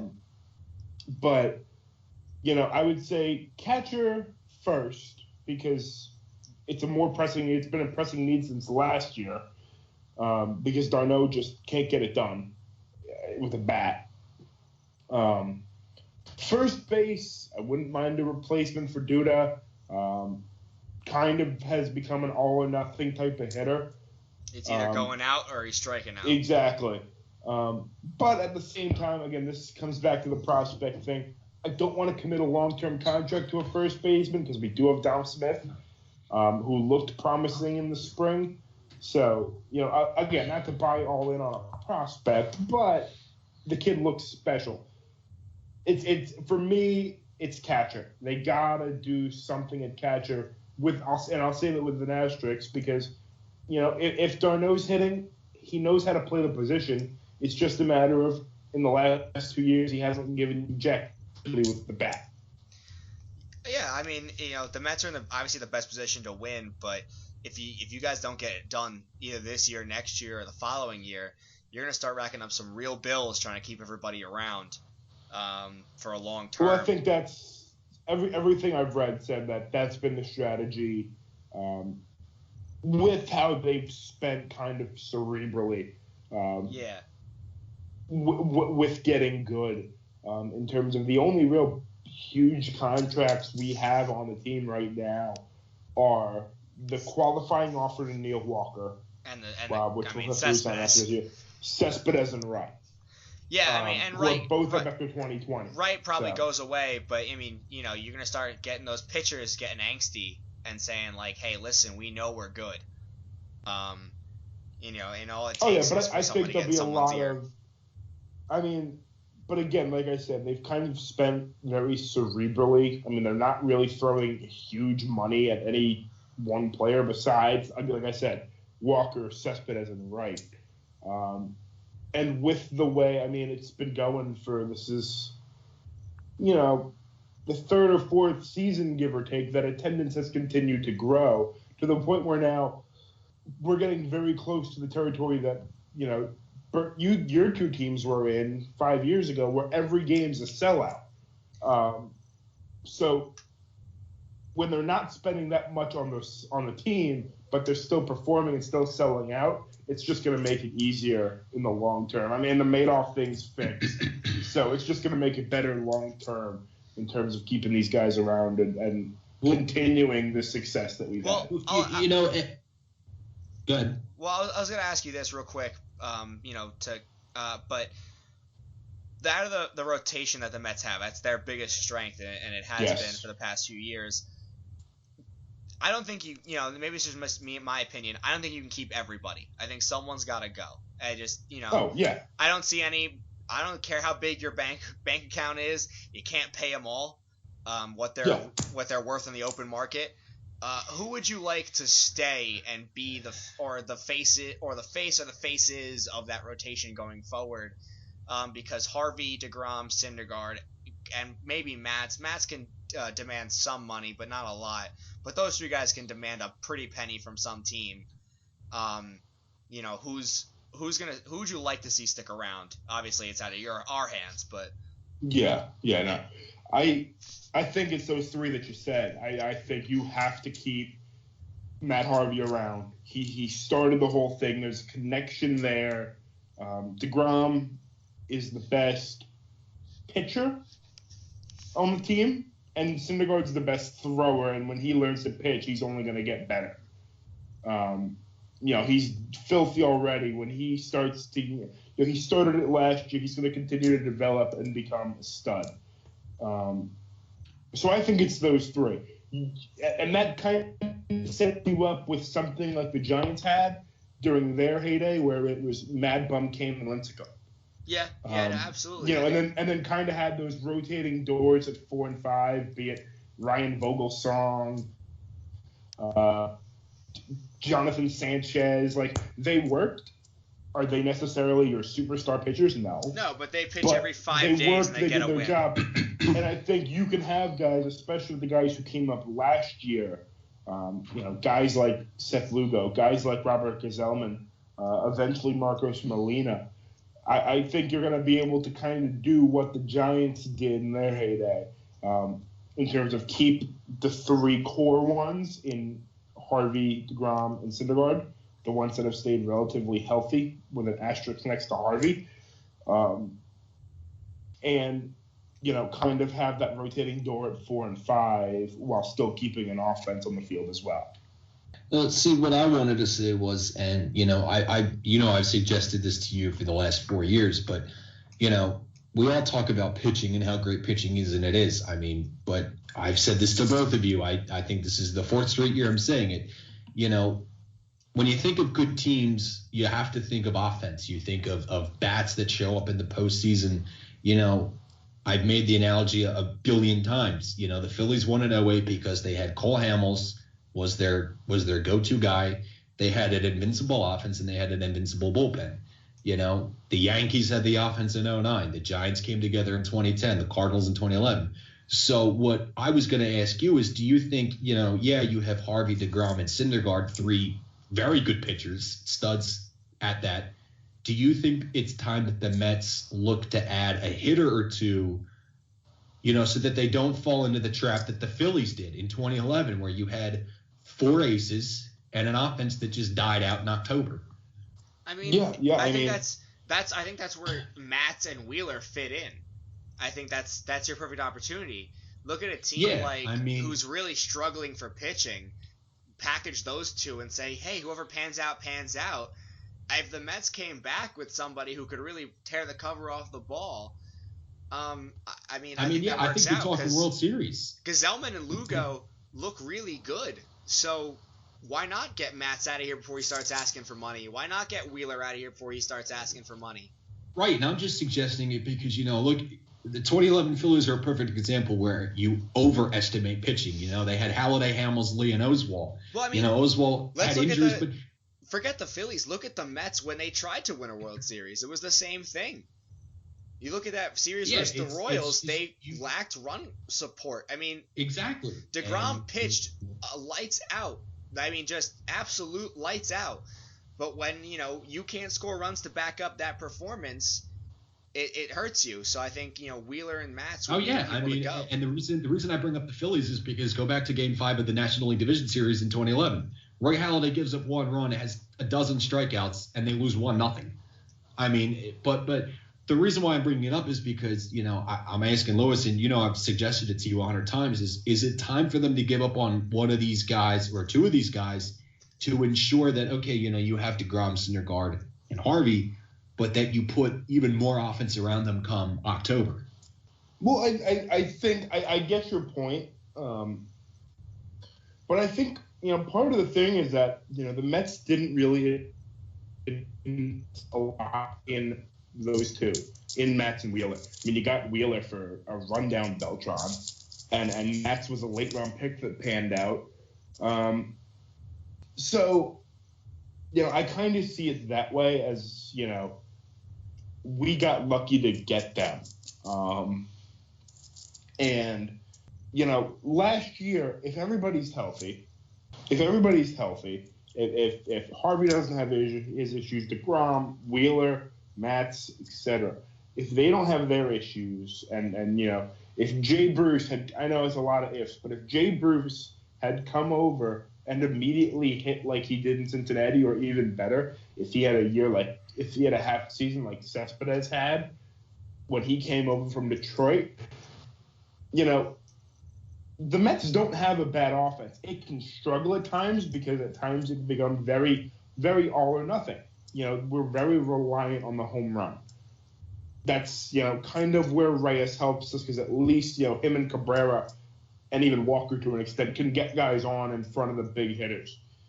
But we're very reliant on the home run. So if you got to face a pitcher that really going to keep the ball down and keeping it in the park, the Mets are going to have issues. But when you look at it, I mean, offensively, the Mets have a good team. I mean, defensively, they have a very good team offensively. It's just, you need another spark, I think. I think in that offense you need one more spark. Yeah, not a home run hitter, just someone who could hit over 300. Yeah, but I mean, you have Cespedes, obviously. You have Bruce. If he looked good in spring. He's looked, he looks better so far this year early on. Granderson can still hit when he gets hot. Reyes, he gets really cold. He's very streaky. Cabrera is just consistent, which we don't really have. Cabrera will give you, 2-3 hits, 2 out of every 3 days. Walker, again, very similar. Duda's all or nothing. Darno's, garbage with the bat. But, is there room for a spark to come in, be it a Lorenzo Cain or I'm just throwing names out there at this point. I mean, Paul Goldschmidt or, something huge like that. Yes, there's room for that. But I think, if you're the Mets, you ride this until the wheels fall off. And if it's close in July, then you look and see, could we move, like you said, I mean, I'm not opposed to moving a Matz or a Wheeler because you do have a Gazelman or a Lugo to take their place right away. It's not like you're devaluing the team over, and the pitching staff by getting rid of one of these big arms to get a bat. Right. But, I do. I think you ride it until the wheels fall off, and if it's close in July, then you look to make a move. But, this team, the way it's constructed, if they stay healthy, I mean, they're right up there with, Chicago and Washington and LA and San Francisco. I mean, they're right up there with all of them. So you can't say screw Washington at this point, though. They're a good team. It's just no, I can, because you fall into the same trap every year. They load up on pitching, and then if their offense goes cold, which it's done the last 3 Octobers, then they're done. I mean, pitching can only get you so far, but they didn't go out and get pitching this offseason. They went out and got Matt Wieters. That's not pitching at all. You just got someone who can tear the cover off the ball to put with Harper and Daniel Murphy. Right, but I mean, when you look at it the last 3 years, why they were getting bounced out was the offense fell apart when they overemphasized pitching. But I mean, yeah, now it changes, but my bar is still low for them given the recent history of Octobers for them. I think, Bert, you mentioned the Phillies. Bert, you mentioned the Phillies. I mean, yeah, did they not win a World Series when they had the 4 aces? I consider 5 because everybody hates on Joe Blanton. And he was the best pitcher on that staff. Okay. He was a fun guy. Don't even argue with me with this because I will sick Tim on you. Don't even get me started. But I mean, they kept, the Phillies kept the offense intact. They still had Howard, they still had Utley, they still had Rollins.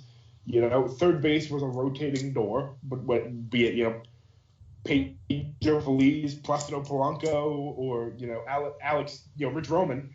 They kept Victorino around. The only one they really lost in the course of putting the whole team together was Worth. That's the only guy you lost outright. That was the killer, and they tried to write it with Pence, and honestly, and this is a big if, and we'll never ever know, but if Howard doesn't tear his Achilles in 2011, and Utley doesn't have the knee problems come up in that winter. Having Hunter Pence with that core for another year, I think you could have talked about a championship in 2012. But, the problem is they lost Worth and they tried to replace him with Delman Young. And then, there was. then all the wheels came off. And then, there was the expectation that Dom Brown was going to tear it up. And he did for 6 weeks. Hey, he is tearing it up in Toronto. And, good for him. Then just. Fell flat on his face here, but no, they did Ryan Howard fell fat. It's different. Oh God. Anyway, but yeah, I mean, my point is I do think the Mets are a good team. I mean, I can't deny it, but I just think that maybe now's the time that you add one more bat to this final piece of the puzzle. And I mean, I have the Mets in the World Series. If you look at my post, I have them losing to the Indians, but I mean, I have them getting there, and I think maybe. What puts them over in my mind is just getting one more bat to complement everything that they have. Oh, yeah, but I do. I think if it was a premier bat, if you're talking a Lorenzo Cain or a McCutchen or someone of that level, then yes, by all means, send Zach Wheeler. I don't care. But, if you're getting back, a half season of Jonathan Lucroy because the Rangers are out of it, send them Rafael Montero. Send them something else. Do not touch the pitching. Yeah. All right. No, I hear you. So we'll move on to the last topic of tonight, talking NFL draft. I think the way that we're going to do the draft on this show is we're going to do 2 divisions a night, 1 AFC, 1 NFC. We'll talk about the teams, what they're looking for. We won't talk about who they're going to pick because that's just, it's so up in the air. You don't know what trades are going to happen. Let's just talk about what they should be looking for, not specifically who. So let's start out with the AFC East. We'll start right off the bat with the New York Jets. Birch, what going into this draft should the Jets be looking to acquire with their picks? 100 draft picks. They should just go get 100 more? Well, no, I think if you have a genie, you just imagine you wish for 3 more wishes? Why not? I think... If I'm the Jets, you're at 6. They need a quarterback. They need O-line help. They need another receiver. They need another pass rusher. They need linebacker depth. They need safety help, and they need corner help. So that's a lot of freaking needs for this team. I know we didn't really want to talk about what they should do because it's up in the air. But for me to fairly say what the Jets, you could say what they should do. Just don't. I don't think we can predict who we should get because we don't know who's going to be there. If I'm the Jets, I think they're at 6. Yes, I trade back, believe it or not, and I know they need help, but with the needs that I listed, and feel free to comment if you guys think there are more, but at 6, a lot of teams covet a top 10 pick, especially with this draft being heavily offensive loaded, with receivers and running backs and defensive loaded. So if I'm the Jets, I think trading back and getting more picks because you have so many needs is just their best bet. I mean, I don't know how many picks the Jets have off the top of my head, but take a page out of the Browns book and Titans book. Trade back, get more picks. I mean, I don't think there's anything wrong with them moving back 10, 11 spots if they can get 4 or 5 more picks out of it. All right, yeah, I could agree with that. Lewis, what do you think? What do the Jets need to look for? Either they keep that number 6 spot or they try to move out of it. Just because Birch said the trading back scenario, I'll say, if they stay. For them, I'm going best player available. I don't care if it's a cornerback. I don't care if it's a defensive lineman, which they have. That's the one thing they kind of have right. It could be a linebacker. It could be a quarterback. It could be a damn punter. Take the best player available because they have so many issues that they just need to get something going. They just need somebody at this point. Yeah. They just need somebody. All right, I can understand that.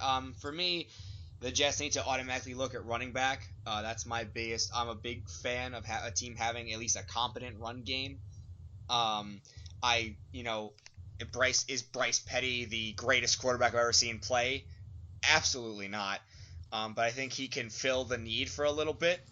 And I just think, Forte's not getting any younger, and Bilal Powell just isn't the answer. They need to get rid of both of them and probably get a running back. This has a very deep running back class. I think you can get somebody at 6 that is going to turn this franchise around by being able to catch the ball out of the backfield, to bail Petty out, and to run the ball on all 3 downs. So we'll move into the next team on the list here, Buffalo. What does Buffalo need to look for, Lewis? What do they need to replace after kind of getting gutted this free agency period? I think it's got to be cornerback. Losing Stephon Gilmore, it's just Stephon Gilmore is their biggest loss. And I think a guy like Marshawn Lattimore will absolutely be there at 10. Just because I don't think, the need is there from other teams to get a cornerback right away, because I think those edge rushers are something to behold. So I think it'll be a cornerback, probably Marshawn Lattimore, because like you said, losing Gilmore killed them. Because I think their best corner might be, at least as an option, maybe bringing back Leotis McKelvin. Have fun with that. All right, Birch, what do the Bills need? What do they really need real bad? With this being a really, really, really deep class at corner, the one thing I know, I was talking with you a little while ago, Lewis, about this. I really like Tyrod Taylor. I think he's an underrated quarterback. They had one of the league's best rushing attacks last year with Shady. I think the biggest problem with Buffalo is that, one, Sammy Watkins can't stay healthy. And even when he is healthy, there's not much else around him. So with that being said, I think at 10, where are they picking? I can't remember. They're 10, I believe. 10. Yeah. 10. I would 10, look to get 10, Tyrod. 10. I would look to get Tyrod another playmaker, whether that be Mike Williams, Corey Davis. I think, look, if you have a healthy Sammy Watkins, he's a freak. And if you compare him with another freak in Mike Williams or Corey Davis, or whatever receiver they see fit, getting Tyrod more playmakers, I think, has to be the key. They can definitely address the defense because they have a solid front 7. They can address the corner and safety later. But, if they really want to start taking the next step, it's got to be about giving Tyrod more weapons on the outside. Yeah, no, I agree with that. I think that wide receiver is where they have to go because as of right now, if the season starts tomorrow, the Bills... It's Sammy, Philly Brown? It's a rotating cast of Andre Holmes, Philly Brown, or Jeremy Butler. Which Sammy Watkins is a question mark with his health. So right, and but I think getting a receiver will help Sammy Watkins' health for one reason and one reason only.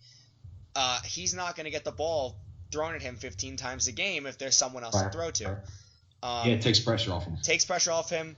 Yes, we've seen him beat out some of the league's top corners one-on-one, but I think that takes so much out of him physically that he opens himself up for some bad hits that are going to put him in a bad situation going forward. I think that if you have a Corey Davis or a Mike Williams, you can then say, hey, listen, we have 2 number 1 receivers that can beat you one-on-one. So Sammy Watkins can kind of take the load off and on top of routes.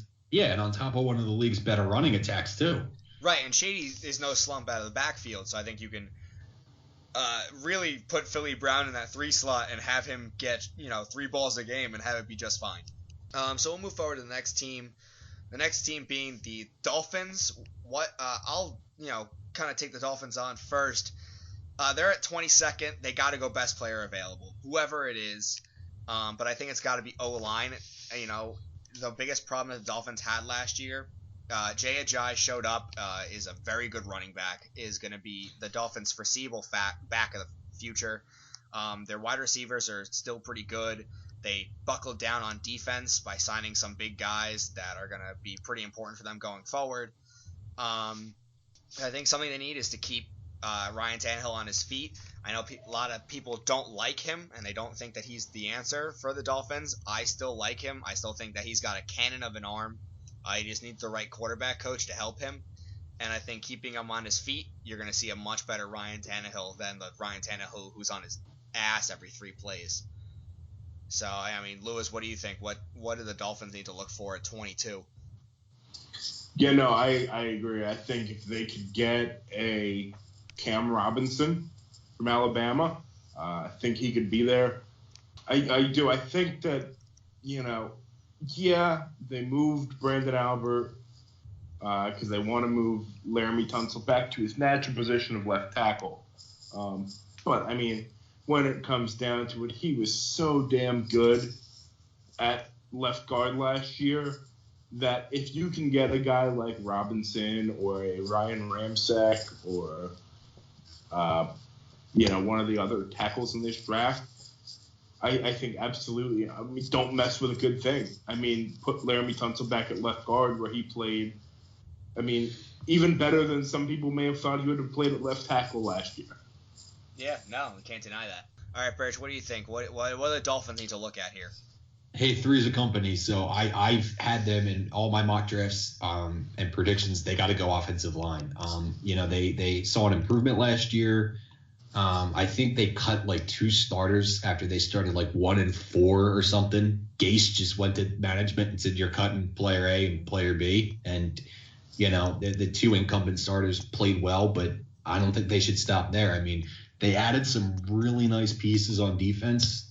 Again, this is a defensive loaded draft, so they could continue to add that, day 2, day 3. But it's all about giving Ajayi the running lanes, and it's all about protecting Tannehill. So definitely got to go O-line if I'm the Dolphins. Yeah, I agree with that wholeheartedly.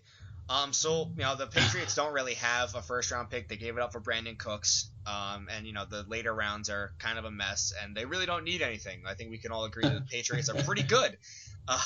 Unless they can get, the fountain of youth for Brady to turn 30 instead right, of 40. Unless, in the 7th round they could pick up Jesus Christ incarnate, the Patriots will be just fine going into the draft. I don't think they need our opinions on it.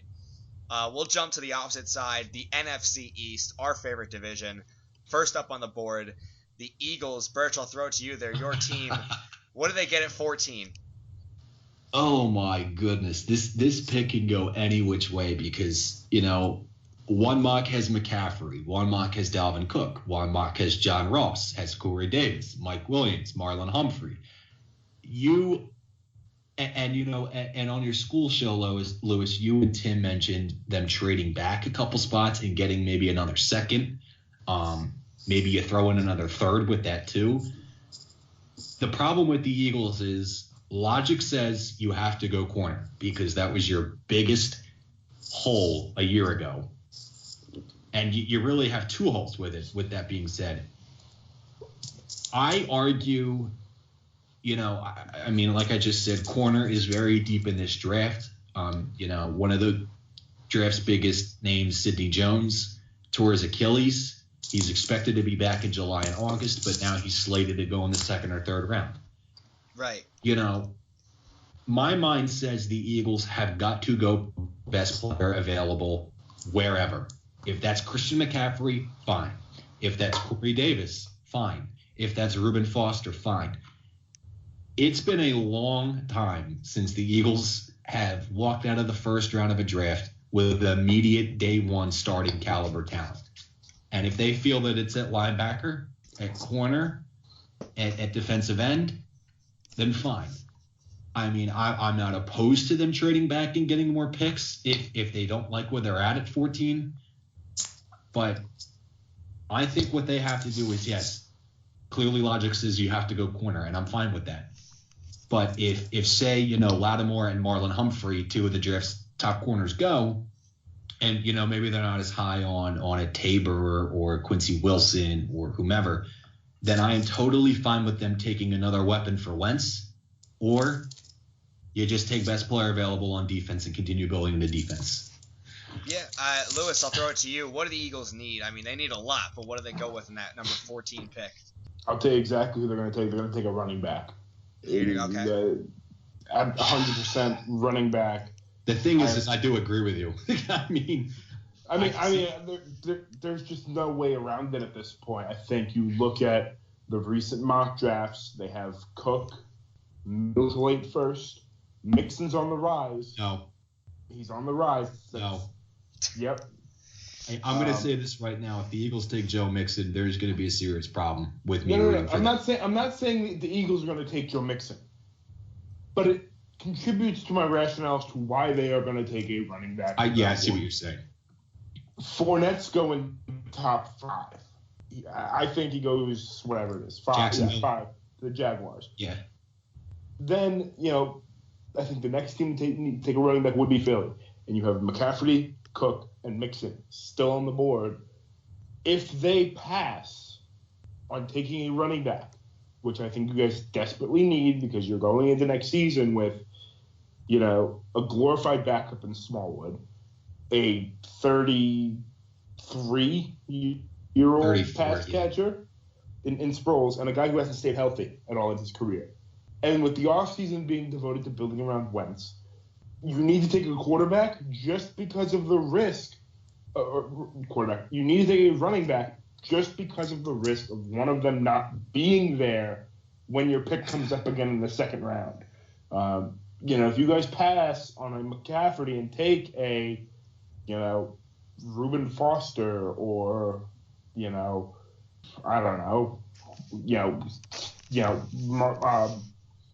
Humphrey or, Jabril Peppers, and Tim's on that bandwagon. Oh God, no! I would cry. I wanted. I'd actually like to hear. I'd like to hear his rationale at a later time. But you will, if the Eagles pass on McCaffrey or Cook, because Mixon's not that good to go 14. Well, I think he is, but given the issues with him, he's not. Well, he was a mid to late first, whose value was hurt by what came out, and now he's starting to rebound from it. And teams are starting to realize, let's take the talent and hope that he stays good. Yeah, I mean, for me, the Eagles, I'm going to play devil's advocate for both of you. I think the Eagles have to go defense on this one, just because of what happened in the division this year that they're playing in. You look at the Cowboys still have Dez Bryant. It's just unavoidable. The Giants pulling in Brandon Marshall.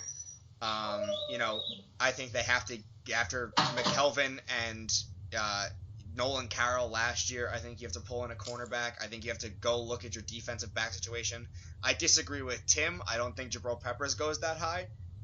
No, I don't agree with that at all. But I think this is a chance that the Eagles can get a number 1 corner, a guy who's going to come day one, like Birch said, and play for the Eagles and be that number 1 lockdown guy. And it gives them the ability to at least take 1 receiver out of the game, possibly 2, because then their safeties can go on 1 on a receiver, and then you got to stop everything else. But it gives them at least a place to start on defense. And here's the thing. I mean, back in '96, Ray Rhodes drafted Bobby Taylor and Troy Vincent, who wound up being all pro corners because Michael Irvin was kicking their ass, when he was on Dallas. So, and I said this a couple weeks ago, if your rationale throughout this whole process, if you will, is to mimic the Andy Reid era in that, yeah, it was successful. We all know that they were lacking the one most important thing, but it was successful.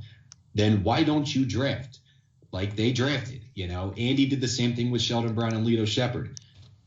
You need to draft 2 starting corners to take out, at least have the chance to contain Odell and Dez and Terrell Pryor. They have absolutely no chance if they go into next season with middle of the road corners. They're not going to have any chance. I don't think there's ever going to be a draft like this one where you have, I think Mike Mayock had like 19 corners in 3 or 4 rounds. They have to walk out with 1. They have to walk out with 2. They need to mimic what Ray Rhodes and Andy Reid did, and they need to get 2 corners in here that can start day one and can at least contain the passing attack that is in this division. Yeah, I agree. I think you're right. And I think we're going to have to move on to the next team before you start breaking hold on, things. Just a second. So you're ready to give up on Jalen Mills? No. I think he Jalen Mills is playing zone. Don't worry. Well, no, he's there. Because what I'm saying is that you guys added Patrick Robinson, correct? He's a nickel 4 corner. I mean, yeah. But what I'm saying is that your secondary is a mess, with the exception of the safeties. And cornerback, it's a mess. There's, take a quote from Samuel. There's no magic bullet. This isn't going to get fixed overnight. You're not going to get a, guy who plays to the caliber of a Richard Sherman, Darrelle Reeves in his prime from day one. They're going to have to develop. If you can go into the next season, week 1, with Patrick Robinson and Jalen Mills as your starters, and then as Sidney Jones gets healthy, that's totally okay. You have 2 long-term starters then in Jones and Mills, and you don't have to take Mills, even in maybe take him in a second to make sure you get him, but he's not a first-round pick. And you could get a running back too. Yeah, I don't want to spend too much time, but my logic is if you tell me that a Marshawn Lattimore miraculously falls, I don't think he will, but if he miraculously falls to 14, if he does, Marlon, I think you need to. I think you can't pass up on a chance like that. Let me say this: if Marshawn Lattimore is on the clock at number 14, what's the time limit on these picks now? 5 minutes. 5 minutes, I think. I better be 4 minutes and 59 seconds when they had Goodell the card with the name Marshawn Lattimore on the card. Yeah, he's at 14. I'm not opposed. Yeah, I like Jalen Mills a lot. I don't think he's a number 1. I think he could be a good 2. I think he could be a really good zone corner as a 3 or a 4. But the more corners, the better. I mean, they could walk out with 2 and then have Mills and Robinson. That's totally fine. But, I see what you're saying where maybe you get Wentz another weapon and then secure Sidney Jones, let him rehab, and then you have Sidney Jones, Jalen Mills, Patrick Robinson. That's not bad. But, if I get a surefire talent at 14, if it's Lattimore, Humphrey, I'm taking the surefire talent at 14 and I'm not hesitating. But like I said before, this is what logic tells you. And the Eagles tend to defy logic and, they blindside everybody. Yeah, that's true. So move on to the next team on the list here for that division. Washington is in full mode to try to entice Kirk Cousins to stay. They need him to stick around because otherwise it's over for that team as a playoff team. So I see them going wide receiver. They need someone to pair up with Terrell Pryor and say, hey, look, you can have a reason to stay. And they need someone to catch the ball out there. Deshaun Jackson and Pierre Garçon are gone. You have to get other people to catch the ball. Terrell Pryor is good, but you need help. You got to remember, too, they have Jamison Crowder, who really came on as a slot guy, and they took Josh Doxson last year, who just had a lot of injury concerns. I mean, he's fully healthy now.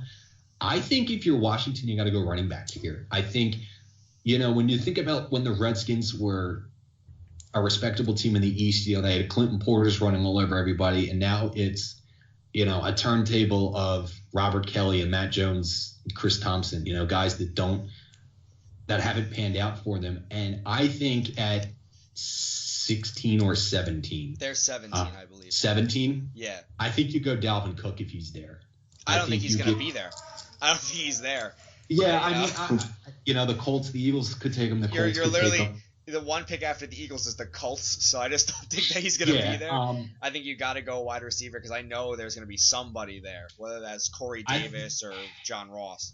I have to respectfully disagree, and I think they got to get him a running game. They got to get him a guy that can carry the ball 20, 30 times a game and take the pressure off of it. I think that's a smart football decision, but I think they're not thinking smart football. They're thinking. Well, thank you. I like to think that I make some smart. No, football it's a football. It's sometimes. a great football. As a team, you can make a call to be like, look, we need a running back. But I think the office of the Redskins is so panicked that Kirk Cousins will go somewhere else where he has the elite receivers to throw to because that's all he wants to do. And they're gonna get him another receiver so he can scream "you like that" 30, 40 times a game. And that's what they're going to do. And I think it's going to make them lose games in the long run, but that's what they're going to do. They're going to try to entice him to sign that contract to stick around.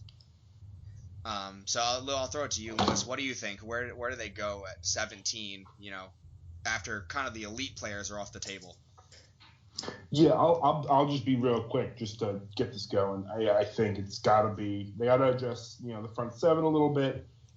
They made the Zach Brown signing, bringing in him and his band. But, I mean, I genuinely think if you can draft a guy like Zach Cunningham, doesn't have to jump in as a starter right away, can kind of, learn from Zach Brown, learn from Ryan Kerrigan, and really come into his own because he's got all the athletic tools. It's just, between the years that he struggles. Draft a guy like Zach Cunningham. He can be a stud and give them another legitimate linebacker that will be there for a while, unlike a guy like Brown who signed for 1 year in Washington and he'll bounce after this year. So, yeah, I agree with that wholeheartedly. But there's a lot of things Washington needs to do. I just think it depends on what they want to look at. There's a lot of needs, but. So we'll move on to the third team in the NFC East, the New York Giants. I think that. For me, there's no real other option. The Giants go O-line. They're at 23. I don't mean to cut you off, but I think all three of us would give the consensus the Giants have to go line. Yeah, I just you can go Howard and see if he's there. If Howard is there and you can get a real tight end for the Giants at 23, that's fine.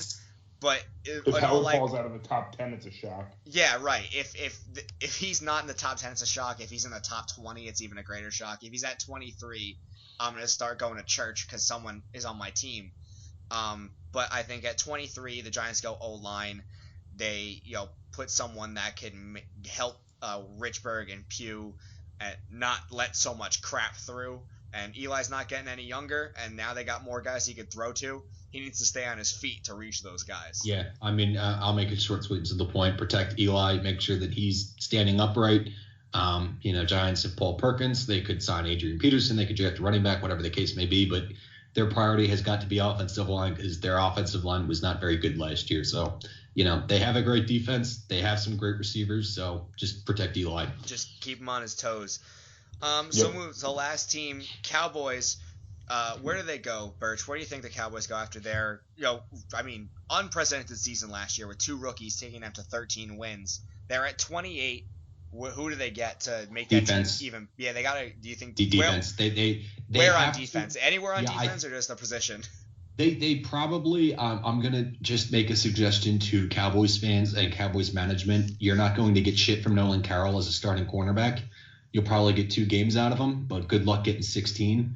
Byron Jones, I think, is a really, really good player. I think they have him at safety, but hey, they lost Barry Church and they lost J.J. Wilcox, so and they could go. And yeah, I mean, they lost everybody. A lot of players. All 4 starters defense, so. are gone. All two safeties and 2 corners are all gone. Yeah, I mean, Byron Jones is a great player. I can't deny that, even though he's a Cowboy, but.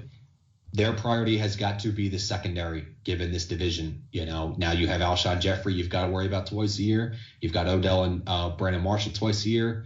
If I'm Dallas, I'm drafting secondary in the first round, and then I'm using the rest of the draft to build that front seven and pass rush. Yeah, Lewis. What do you think? Where do Cowboys go to at 28? Is it best player available at all? Yeah, I use this term in my mock draft. BDPA. best defensive player available. I think Yeah. regardless who it is, I mean, I agree. they get Jalen Smith back, fingers crossed this year. He's was really talented at Notre Dame. We'll see if he bounces back in the NFL. DeMarcus Lawrence has regressed a lot. Gregory suspended for a year. He's you can't even count on him at this rate. Yeah, I mean, to be totally honest, I wouldn't be surprised if they trade up to get one of the premier defensive talents. But at the same time, I could see them sitting pat at 28 and totally being able to grab a Jabril Peppers. Yeah, I mean, the thing is, like, when you think about when the Cowboys were, a decent team a couple of years ago, they had a consistent pass rush with DeMarcus Ware kind of being the front runner. So, yeah, I mean, I agree. I wouldn't be surprised if they move up into the top 15 to grab, a Taco Charlton, to Karis McKinley. But I think they go ahead. And I mean, again, they could trade up and get one of the premier talents, like you said, like a Charlton. But I think they could still sit pat at 28 and would have their pick of, some talented guys, Jabril Peppers, Tim Williams, potentially Caleb Brantley. There's going to be some talented guys there at 28 because there's going to be a lot of rollover into the second round.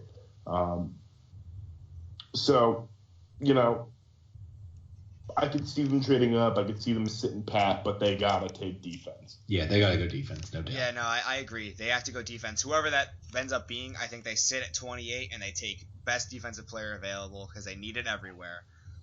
Because no one knows what you're getting out of the guys that are coming back next year because a lot of people have regressed. And, like Lewis said, there's guys coming off injuries that didn't even play last year. Oh, and look, again, I'll say it again for Cowboys fans.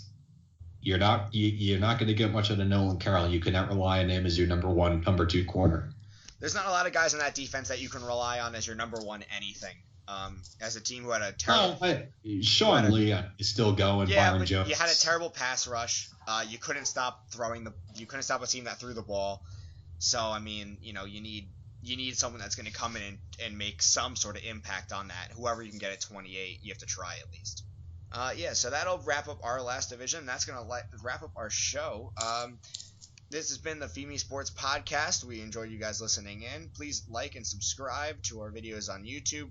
If you need more of what we said, read our articles at femesports.wordpress.com. And then if you guys want to talk to us personally, follow us on Twitter at Roman the Rican. And then, I forget what yours is, Birch, because you change yours all the time. Yours changes on the week. Yeah, it's actually, what is my Twitter handle? Lewis, just give yours real quick. Lewis is Lewis Schaefer 500. It's easy. Schaefer 500. At Schaefer 500, that's easy. I can do. Follow Lewis at Schaefer 500. When Birch finds out what the hell he made his Twitter this month, I think he's Birch Beer. It's Birch is in Birch Beer 007. Birch _Beer 007. All right, at Birch _Beer 007. Thank you guys for listening. We'll see you guys next time. Until then, tune in next week and enjoy baseball season. I know we will.